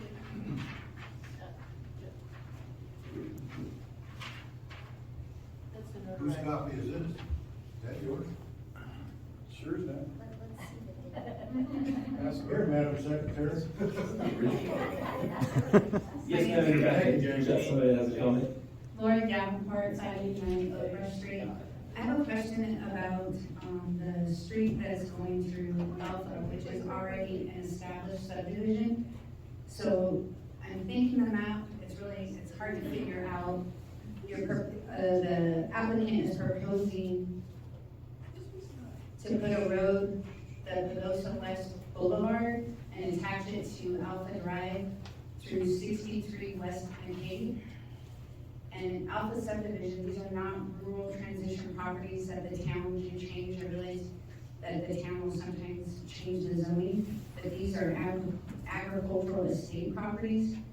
And the road doesn't look like it's going along an easement, it's just going through the middle to connect. It looks like Diamond Jubilee LLC, according to the county property search records, is what owns it.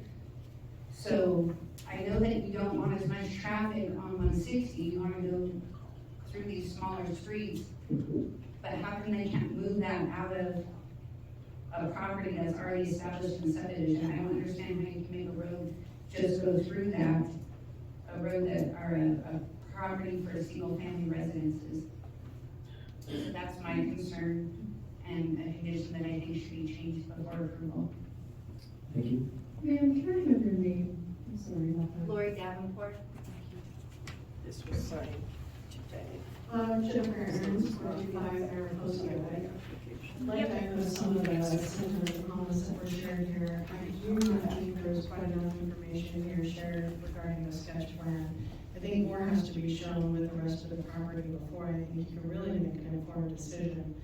Secondly, I also have a lot of concern with the utilities. Having recently built a property, I've been in front of paying for some of the expenses to increase our infrastructure. I think something of this magnitude definitely has to have a lot more consideration for who bears the cost, not just with the pipe, the utility infrastructure within the property, but ultimately at the head-end facility, does it truly have the growth and capability to support anything like this? And if not, I think that does have to be supported by the developer and those specifically in the area and not passed on to the residents. There's already enough in that particular case. Regarding other elements, wildlife, trees, all that I think is very important. But one thing also I noticed with the commercial development around here, and I've heard it a lot with some other developments like Walmart, dark sky. We don't really hear that enough. I think that's one of the beautiful things about coming to this area. Commercial developments, any development, if you ask me, should be in compliance with dark sky as well to preserve the natural nature and environment that we have here. And lastly, I think as far as the buffer, while I recognize I think there was some consideration to increase the buffer of the area versus kind of packing it all in, if you will, with some of those preliminary concepts. You know, some of the surrounding neighborhoods, and I won't say I have this completely factually, but I understand, like Timber Ridge, and I believe PLPOA, have a 50-foot setback as a minimum. That's to create some more space around all the different areas of residence. So I think at a minimum, a development of this nature should not have anything less than the other criteria that we have in the neighborhoods. Thank you. Thank you.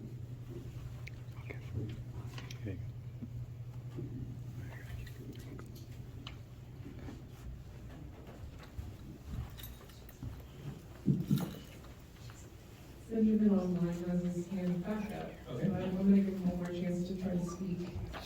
Sounds good. Benjamin, if you're able to unmute yourself. Except for the application is for Real Labs, not Kisco. Allison, we can barely hear you. If you can get a little bit closer to your mic, you are unmuted. Okay, can you hear me now? I'm gonna turn you up on our end. Can you hear us? Okay, can you hear me now?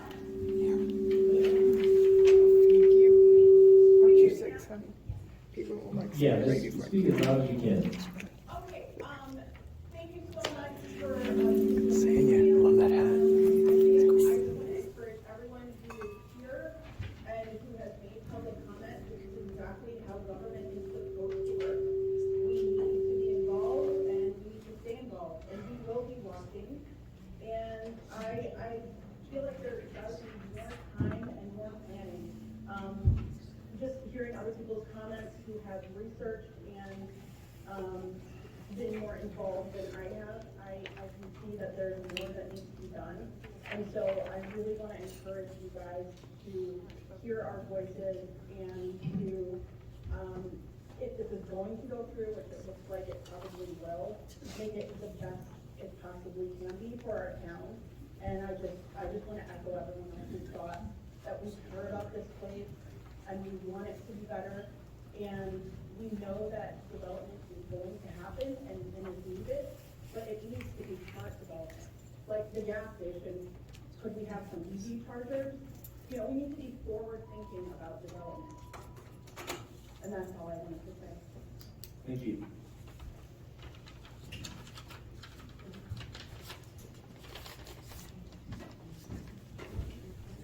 That's it for online comments.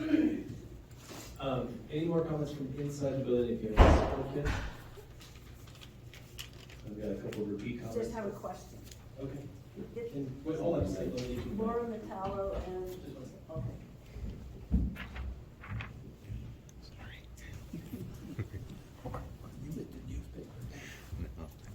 Laura Metallo, 443 Rainbow Drive.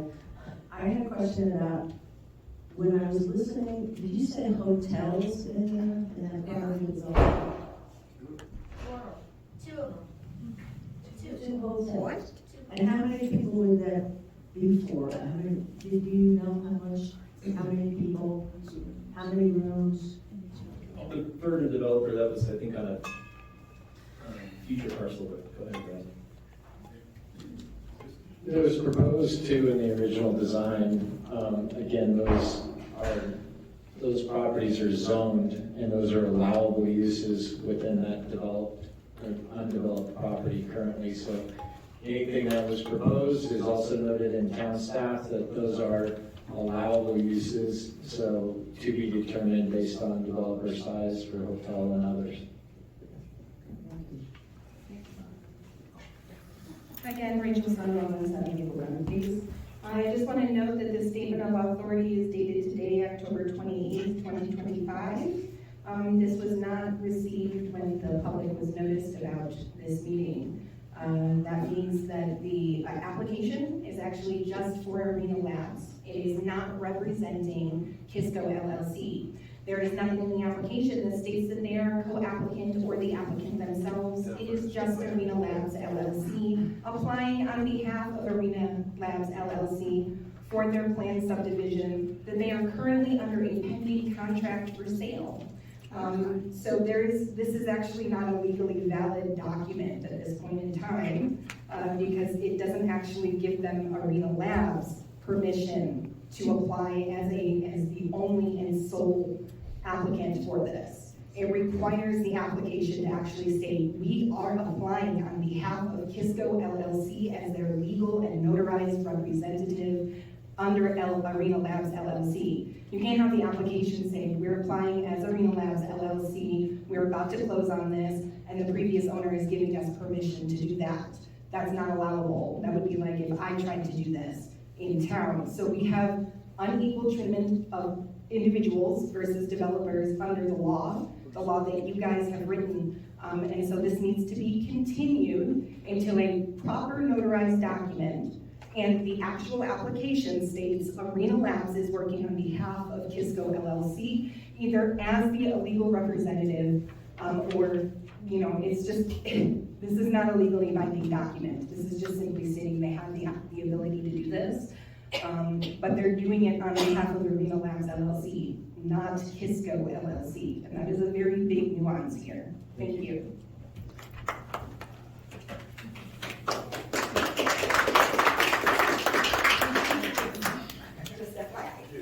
Just to confirm that this is a legal document and. Well, it may be a legal document, but it's not legally enforceable. The applicant is applying on behalf of the applicant. Where is that in the application? And the owner of the property has given permission in this document. But where is the application on behalf of Kisco LLC? It just says it's for Arena Labs. Kisco has given Arena Labs permission to apply for this application. That Sure. satisfies the statement of authority. That's correct.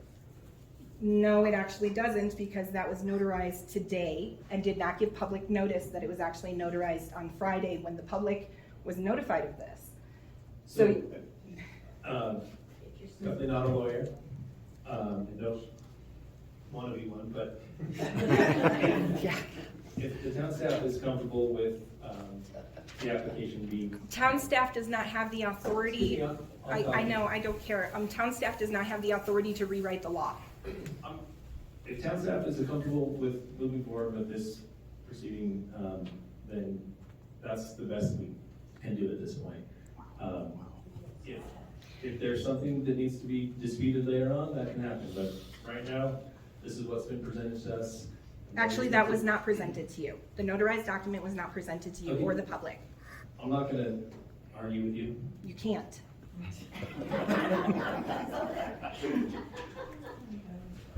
I'm being civil. Me too. No, you're interrupting. Yes, I'm interrupting illegal activity.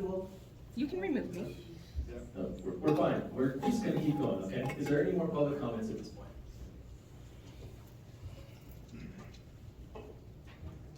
Online, are we good? Yes, we have one more legislative. Okay.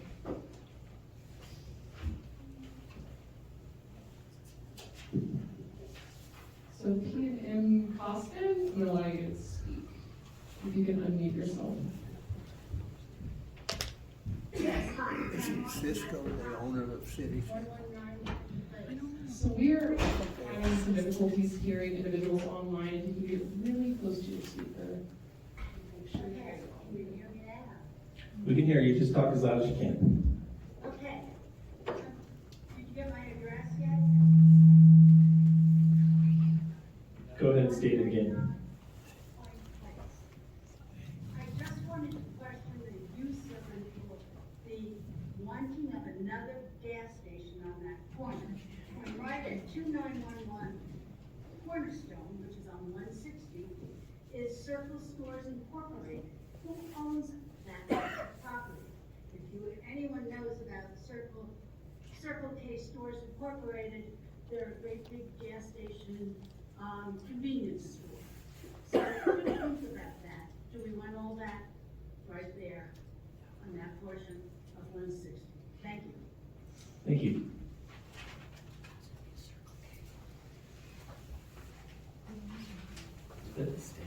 Okay, we'll close public comment and discuss as the planning commission board. Any questions for staff or the applicant? Where did Owen go? Okay. So James might be able to answer it. There was an email we received from Sharon Carter. It shows the Pagosa Lakes Ranch log map.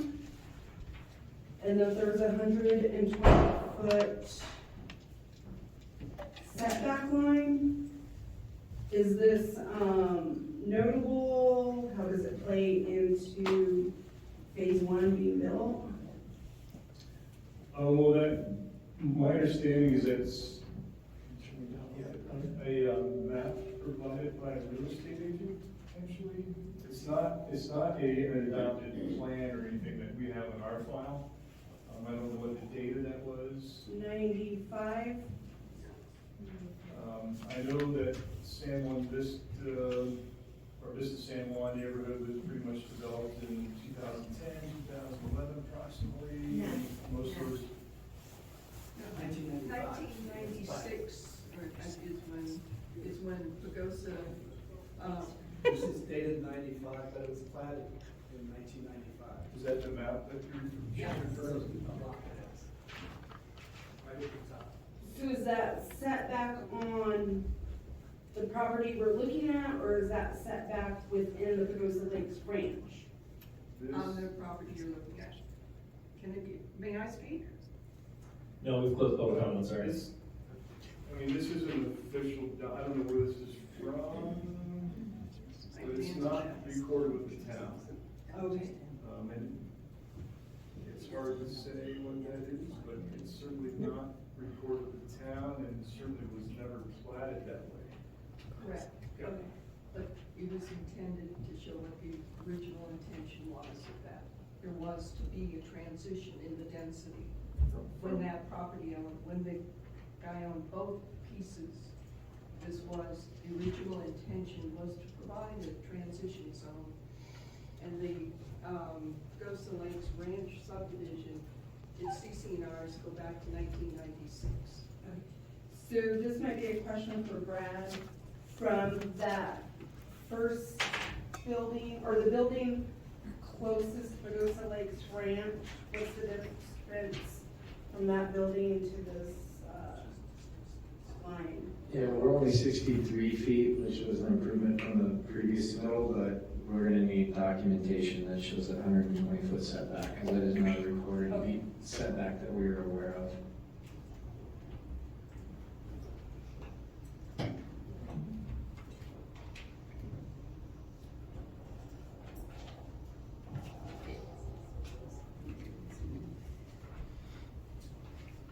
And then Owen, which track is that Osprey Nest located in?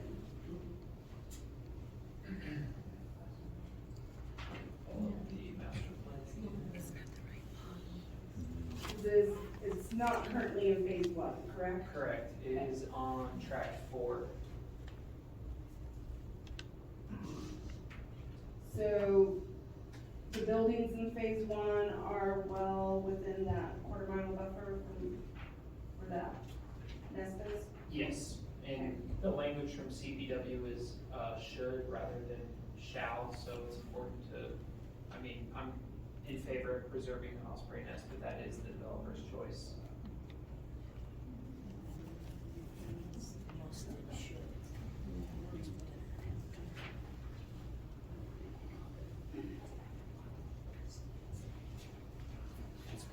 The law on the notary is actually a tree, just FYI. And then this is like a technical question. So in phase one, it's building that first street going to the apartments.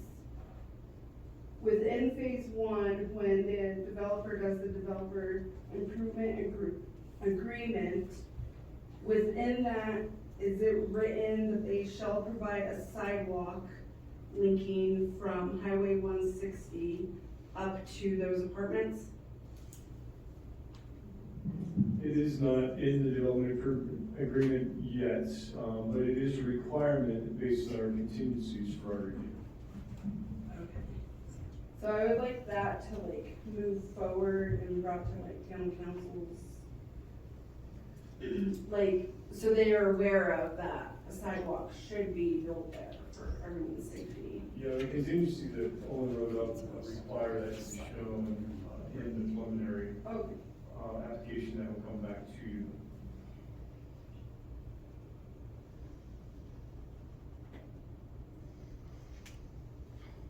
I think that's mine for now. Jen? So, as it is design review, we're not actually reviewing or authorizing any building besides infrastructure, is that correct? So that no gas station, although that is potential future intended use, which would be decided on at a future time, but it's not decided during this meeting, and also the housing is also not on the table for this meeting, is my understanding, is that correct? That is correct. So the vote now is just to build the infrastructure to support phase one, what that looks like and what will be there is, it's in the future. And we will come back in this room and discuss phase one and what each and every one of those parcels would have on them, is that correct? The consideration before you tonight is the proposal of subdivision, so creating 2 new tracks, and with that, since it would be considered a major subdivision, does come infrastructure improvements as well, so. Absolutely, and then it just goes into what the zone uses for each of these 3 zone parcels, basically, right? Yes. As already zoned and approved by, probably for a long time. They've been zoned that since 1999. Okay, so, just wanted to double check on what we were potentially gonna be voting on this evening. And it has nothing to do with gas station, potentially in the future, but that will come up again, and the housing. And I know some people are concerned, and I'm rightly concerned too, about, grant money and other things. That is, I don't believe, consideration for this board. Am I mistaken in that? At this point, right? Or are you saying in general, it's not In consideration? general, currently it's not in consideration for this Right, board. right. And it may be. Am I right on that? Maybe in the future. Okay. Okay, I think I have more questions. Yeah, I'm having only been on the commission for about 3 months. I had a lot of reading to do. And a couple things kind of struck me as I went through all the documents. There's 408 pages in the Land Use Development Code, and there's several other documents that are relevant to this process. So it's a very complicated process. I also looked at the entire process that we're going to be going through before any dirt gets really moved for vertical construction. You guys can't see this, I'm sorry, but all these are things that we are going to need to have to do before anything gets built vertically on this property. And there's another page of this too. We're right here, we're right at the beginning, so this is going to be a very long process. To Bill's point, we do have to establish some criteria here, but I think that I'm trying to get my head around what really has to be approved and what are the requirements for a sketch plan. And it's outlined in Article 2.4. I'm going to go through this more thoroughly because there's a couple things that do strike me that may not be fully vetted yet. One of them is evidence that provision has been made for public water supply. I know there's talk about the fact that there's a modeling that has to be done, but according to this, my reading, that has to be done prior to approval of the sketch. So that's one question that I have. The other is this, I did see Article 13, by the way, Bill, I read it. And this checklist, I think it would be helpful to make sure that everything on this checklist is actually provided and checked. And if you can do that for us, I don't know if you feel like you can make the statement that all these things have been received and the checklist is satisfied. That would be helpful. If you can say that now, that would be great, but it would be helpful just to have that document at some point before we go too much further in the sketch process.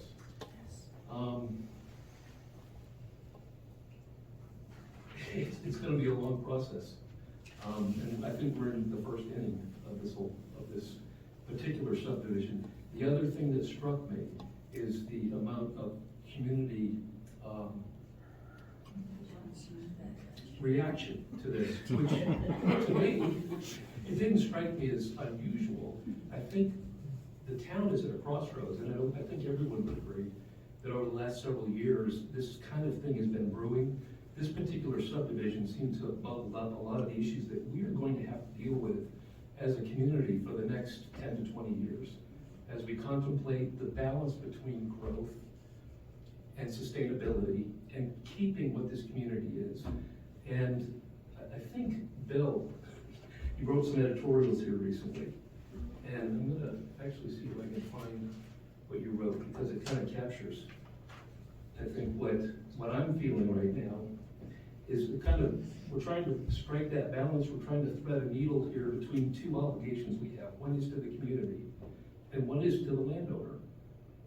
And Bill says in his most recent post, the most obvious reason for let's see, he said, generally speaking, a local government can limit the uses and developments of private property in order to promote public health, safety, and welfare. Outside of those purposes, a local government may be treading on thin ice if it tries to limit the uses of private property. So we have to balance those two things. He goes on to say, the most obvious reason for zoning relates to noxious industrial operations. No one wants to live next to a chemical plant, paper mill, or industrial feedlot. You can take that further. He does with grocery stores and even multifamily development. At what point do you draw the line? In order to codify its health, safety, and welfare protections, the town of Pagosa Springs implemented the Land Use Development Code so that the Planning Commission and Town Council have a fairly clear guideline to follow when approving new development, housing, shopping center subdivisions, to ensure that all developers are treated reasonably, fairly, and equitably.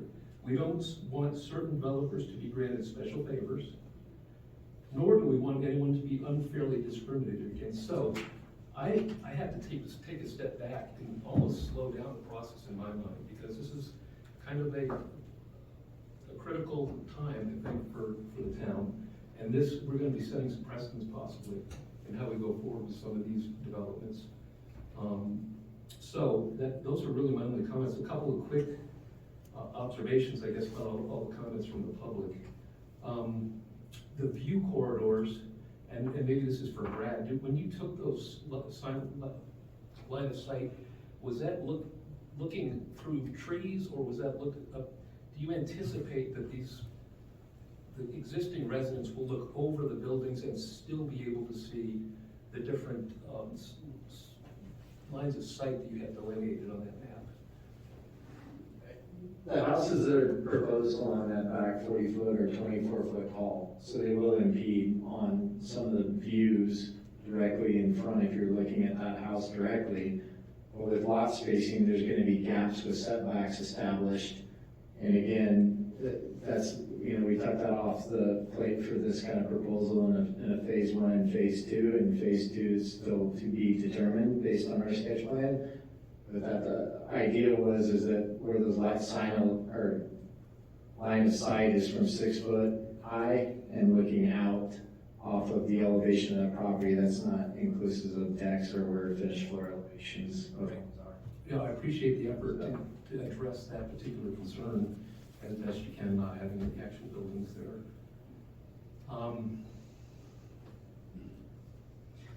The wildlife corridors, I think there's a pretty good map in the package that shows the general wildlife corridor for elk and deer, and it's fairly wide. So the comments about the wildlife corridor, it's nice to have wildlife in your backyard, but I think there are other options for the wildlife if this project is built. So that's not as much a concern for me right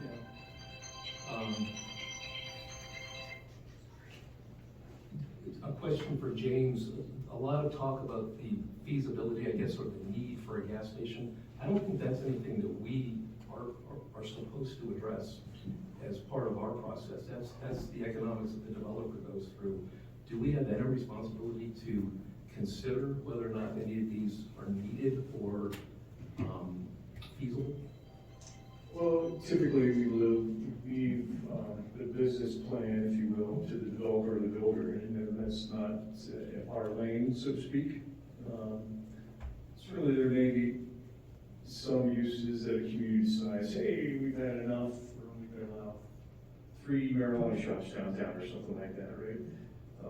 But that has not been addressed for fuel stations. I will say that there's been an enormous amount of interest from multiple fuel station operators on getting a location on the south side of the highway between this location and downtown, because right now we have one on the south side, and it's downtown on the east end. So really, for this location, there may be some benefit to reducing the traffic on North Pagosa Boulevard. If you think about all the eastbound traffic, they're going to go to the first gas station they see, and they're making a left turn on North Pagosa. But as far as to answer your question, no, currently that's not something the planning commission is charged to look at. You're looking at the design standards for that lot and the application processes. For a fuel station, pretty much anywhere in town would require a conditional use permit to be submitted along with their sketch major design review application. And at that time, the planning commission looks at the CUP and the design review sketch at the same time. And really, the CUP is a means to address any potential negative impacts to the surrounding neighbors or neighborhood, and how are those being mitigated on that particular development site. And then finally, I guess, just to address the concerns that there's been a lack of dialogue between the citizens that have provided comments and the developer. I would encourage the developer to respond to the concerns that they've heard in the past that maybe they haven't responded to directly yet. And also for the concerns that have come up here today. I appreciate what you've done today. I know there's a lot of work that's gone into this, but I would hope and encourage that the dialogue between the two groups, because I think it's gonna have to get addressed, that your neighbors can work together. That's it. Thanks. Well, I first just want to say I really do appreciate everybody coming out and participating in this process. You know, most of the time, those seats are all empty. And, you know, it's why we're here. It's why each one of us up here has volunteered for this, because we care about this community and we want to be a part of this process. And I think, unfortunately, participation really lacks in this community in this process until it starts to affect you, you know, immediately. And then that's when the room is filled and everybody is very passionate about what's potentially going to happen to their place that they love. And so I certainly understand that and appreciate it. I think what a difficult thing that we have up here is we're kind of bracketed by what's in the land use development code of what we can make decisions on. You know, does it fit within that? And you know, are the uses consistent with what's in the zoning and so on and so forth? And this step in the process is the very first one, and it's does this proposed subdivision fit within the land use development code? And you know, are we comfortable with, you know, giving the approval for the developer to take it to the next level?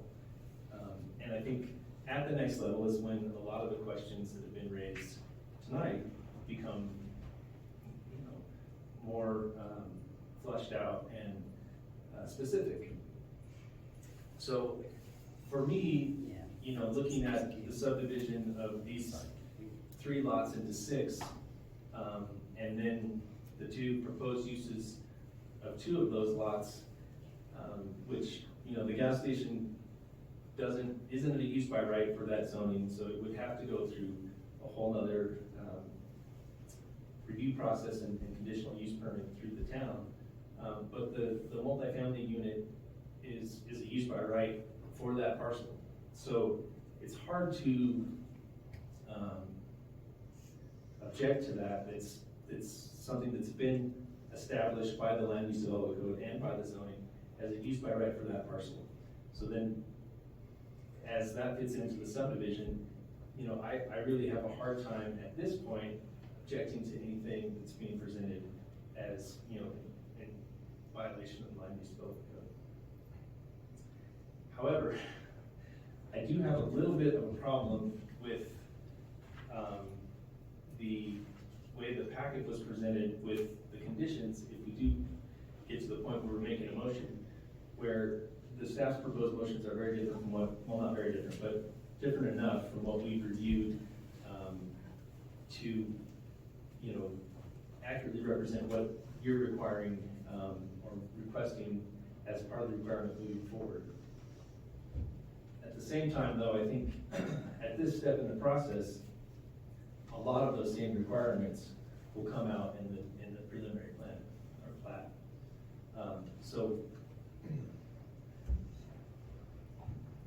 I guess I'm going to turn this back to staff. Well, before I do that, maybe I just want to get a little feel for where everybody else is at. I know you made comments, but would you be comfortable moving forward with the motion at this point? And should we start to dive into some of those conditions? I would feel comfortable making a motion. If I can just get some clarification, Brian brought it up about to approve this sketch, we need to see the water development. Can you read? Yeah, the language in the LUDC is the applicant has provided evidence that provision has been made for a public water supply system, or if other matters of water supply are proposed, adequate evidence that the water supply is sufficient in terms of quantity, quality, and dependability for the type of subdivision proposed. So is that under your condition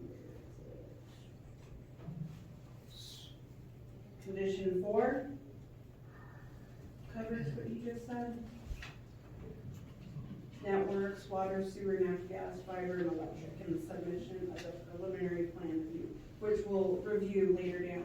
Yeah, and the reason staff didn't feel it was necessary for the applicant to provide water modeling at this point is because of the provision in section 2.4, which reads, it allows for an evaluation of a proposed subdivision before detailed planning and engineering works have been undertaken, before substantial expenses have been incurred. Water modeling is an engineering action.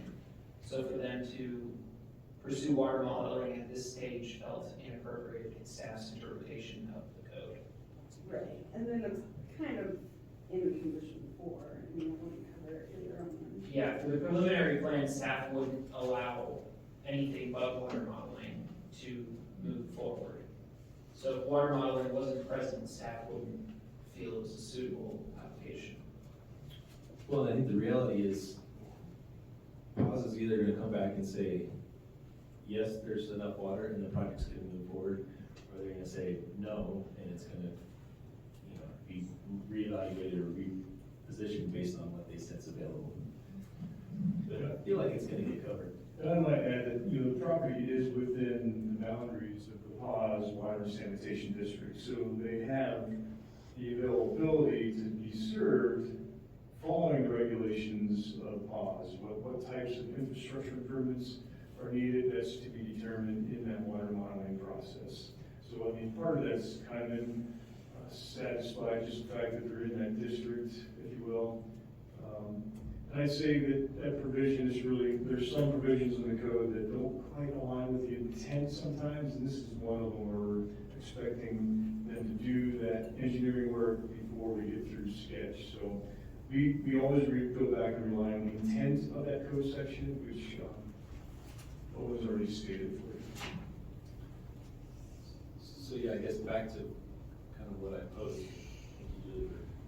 So if you do a motion, does this line up with what you wrote, or do you need Owen to like re-sequence it? I can address the mistakes too, if you'd like. And how would you do that?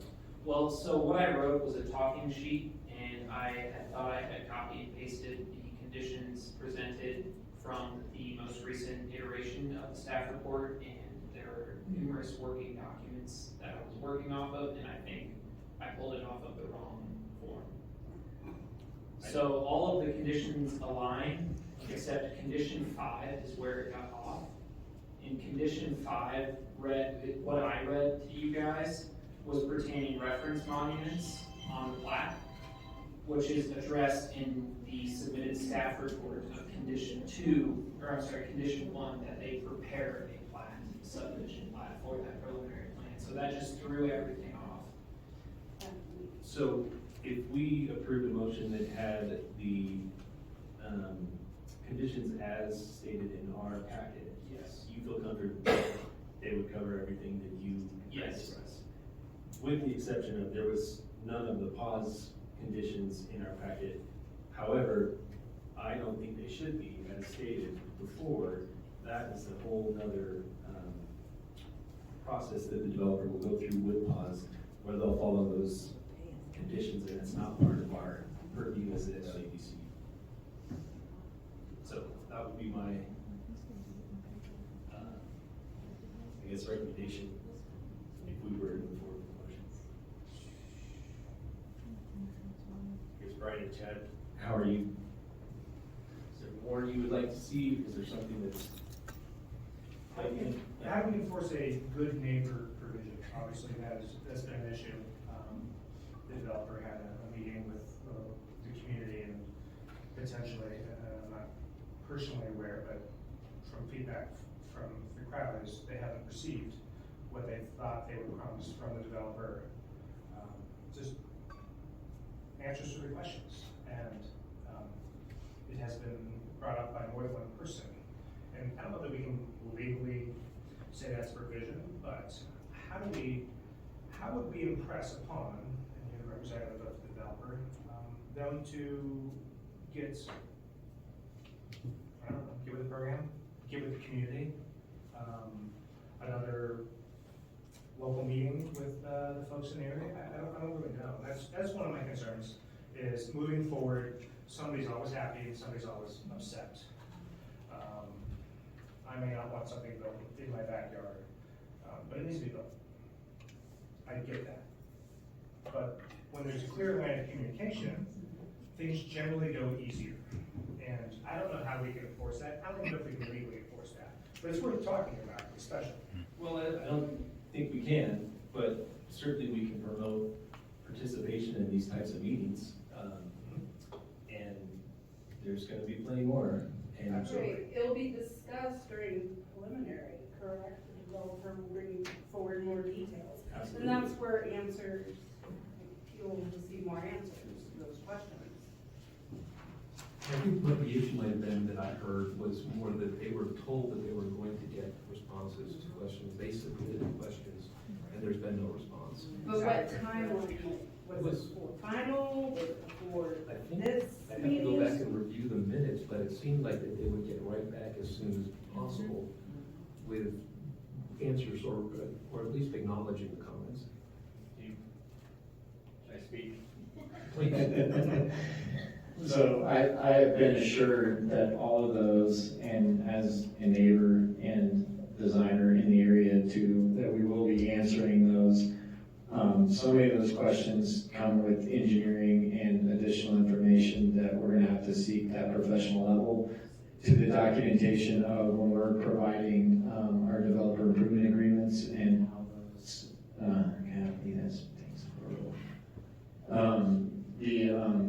the legal language and how that's gonna be written is gonna involve lawyers and others to create those HOA documents and development standards for that. And all of those documents are gonna start to answer those questions, but again, this is the sketch level. We have ideas and concept sketches that we're presenting, and then those will be further developed and brought to the community for their feedback. But I assure you that all of those questions and documentation, a lot of them are repeat, and some of them are just clarification. And it's worth noting, like, the grant was by the city. That money that was approved is the city's money to spend. It doesn't have to be this development, but there's a proposed development and it could be used. There's just clarity. Things like that have been spoken in meetings and in public meetings and in neighborhood meetings. But it's just the clarity is going to come to fruition when we actually have to apply to use those particular funds or not. That's a good response. So there's a lot of information to come, again, in the sketch plan. So that documentation has to come, So somebody brought up, one of the comments was whether or not that grant from DOLA would be transferable if this project, they didn't use it on this particular multifamily project. Is that transferable or not? It was awarded to this project, specific for the project, based on a 30-year deed restriction as presented to DOLA. There's no deed It's possible, restrictions. but it's not something DOLA likes to do. We could certainly negotiate that, but right now it's tied to this housing project, which is a middle income apartment complex versus the Timberline Apartments, which is a low income. So two different income brackets these two projects are serving. This would be the first middle income apartment project we have in the community if it moves forward. And again, those funds are awarded to the town. We do not hand a check to the developer.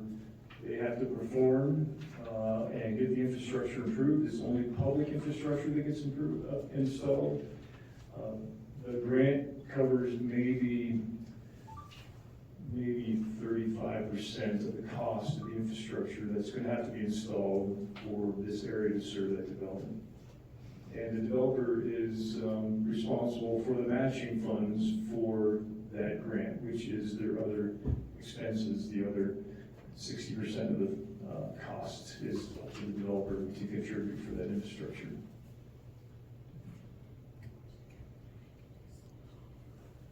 Can I ask just one question? I think this is an I'm everybody's sorry, mind. but we've closed public comment, so It's not a comment, it's a it's question. more questions. We're now at this stage of the meeting where it's up here. I just wanted to do something with the neighbors I know, the same question I I understand, and there'll be more meetings for that participation.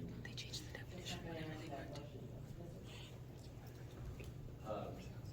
A quick one Yeah. for, condition 10, it asks to the developer to provide a closer mix of uses, and I'm just curious what that is.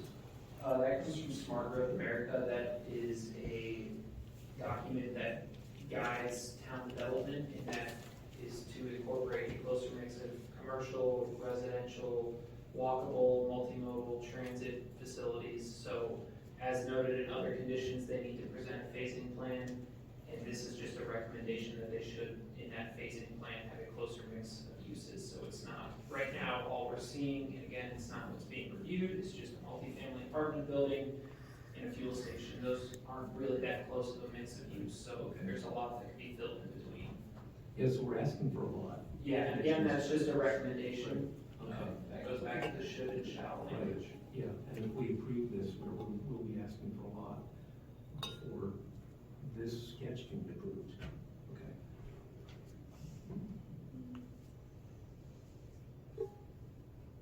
Any more questions, comments?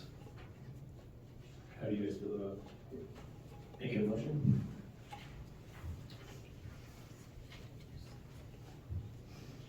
I guess before that, are there any additional conditions other than what's been presented? I know, Chad, you were loosely referring to some sort of good neighbor clause. I think that's a little difficult and I think you're right. yeah, but I do appreciate the applicant's answer about, you know, a lot of these questions aren't answered at this stage, but they will be, at least clearer answers, whether you like them or not, at further stages down the process.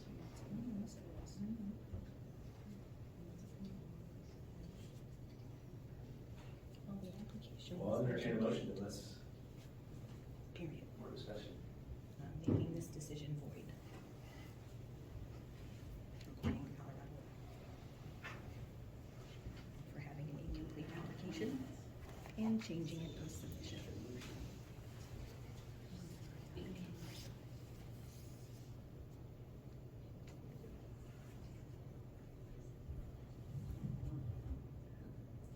So maybe we should entertain some more discussion. Okay. This has been quiet for a minute, and I think that's fair, right? This is a very important decision, going forward. Nobody's made a motion in any direction at the moment. I do think that, this does align with, for the most part, there's 17, 18 maybe, doesn't list all of them, provisions that need to be satisfied before we would go forward. And then there's the public portion. And I don't know, we should probably have that discussion a little bit more in this group here.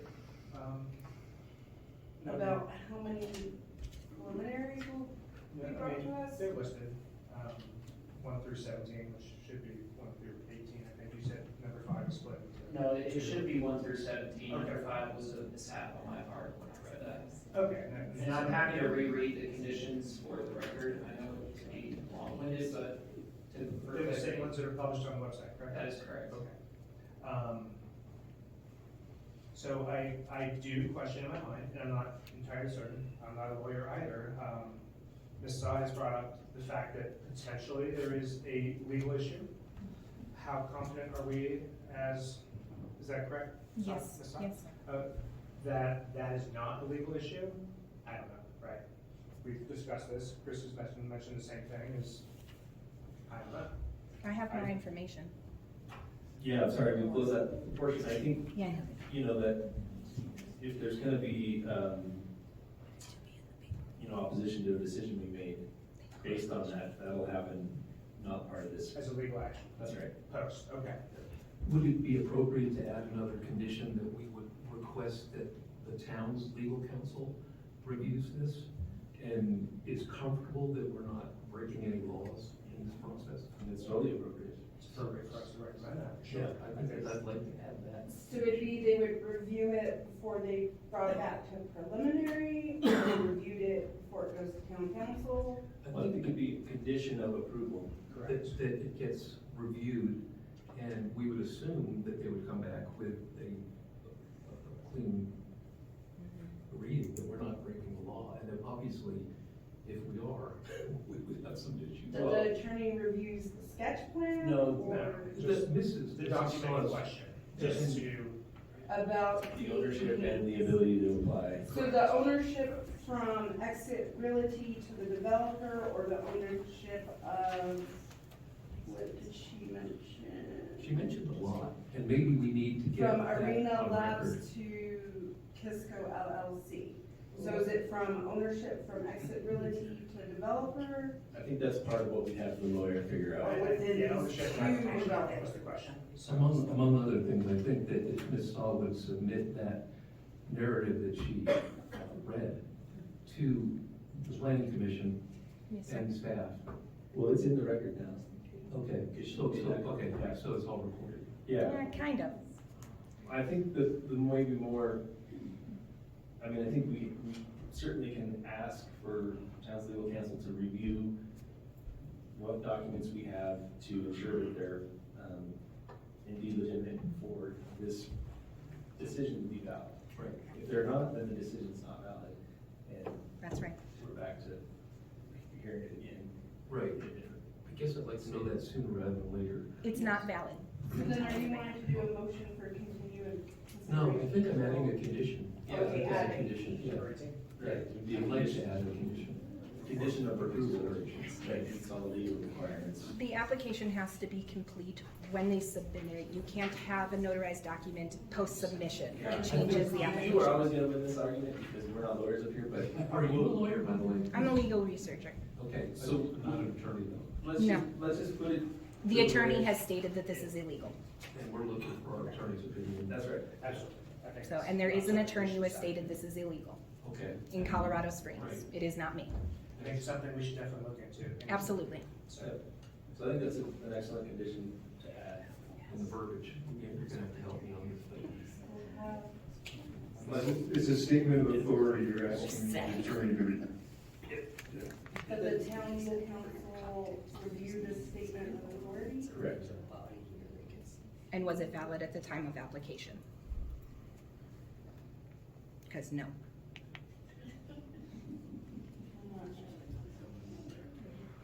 Yeah, Also, the law is for an effective There title. were some other issues. And not for a that Ms. subdivision Saul brought application.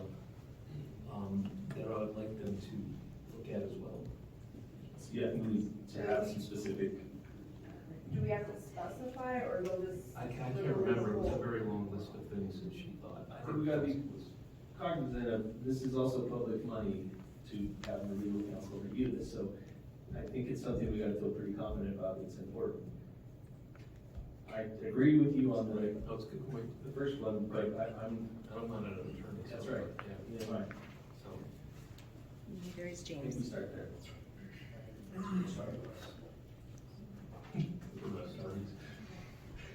I mean, it's the best we can do, right?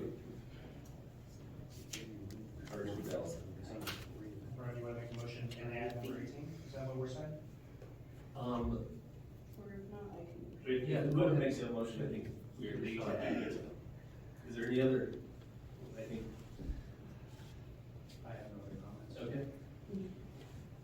I will motion to move to approve of the Arena Labs LLC major subdivision sketch plan at 3800 West US Highway 160, 80 South Pagosa Boulevard, and 100 South Pagosa Boulevard with findings A and B, and with conditions 1 through 7 as presented by staff, with an added condition number 18 to have town legal counsel review the statement of authority for this development or sketch plan? For the sketch plan. For the sketch And you plan. said 1 through 7, but I think it was 1 through Oh, 7. 1 through 17, please correct that one. Or Caitlin, So we have a motion, we have a second? Yeah, I will second that. I think it's definitely important to add number 18 as to have it legally reviewed, because there was question. And just, so everybody understands that this is a step to start what looks like a future subdivision, but it doesn't define what's gonna happen there. So staying engaged at every level is important, and Mr. Ash, if you could definitely push your client to stay engaged with the public especially if people are close to that issue, it'd be very appreciated by everybody involved. So, yeah, I do second that. All those in favor? Aye. Aye. Did you need to add something before we I vote? was just gonna ask for a roll call, Oh, sure. if Caitlin can read through each commissioner and get a nay or yay from him. Record. Member Brulé, Yay. Member Hodges, Yay. Member Reed, Yay. and Chair Fisher. Yay. Thank you.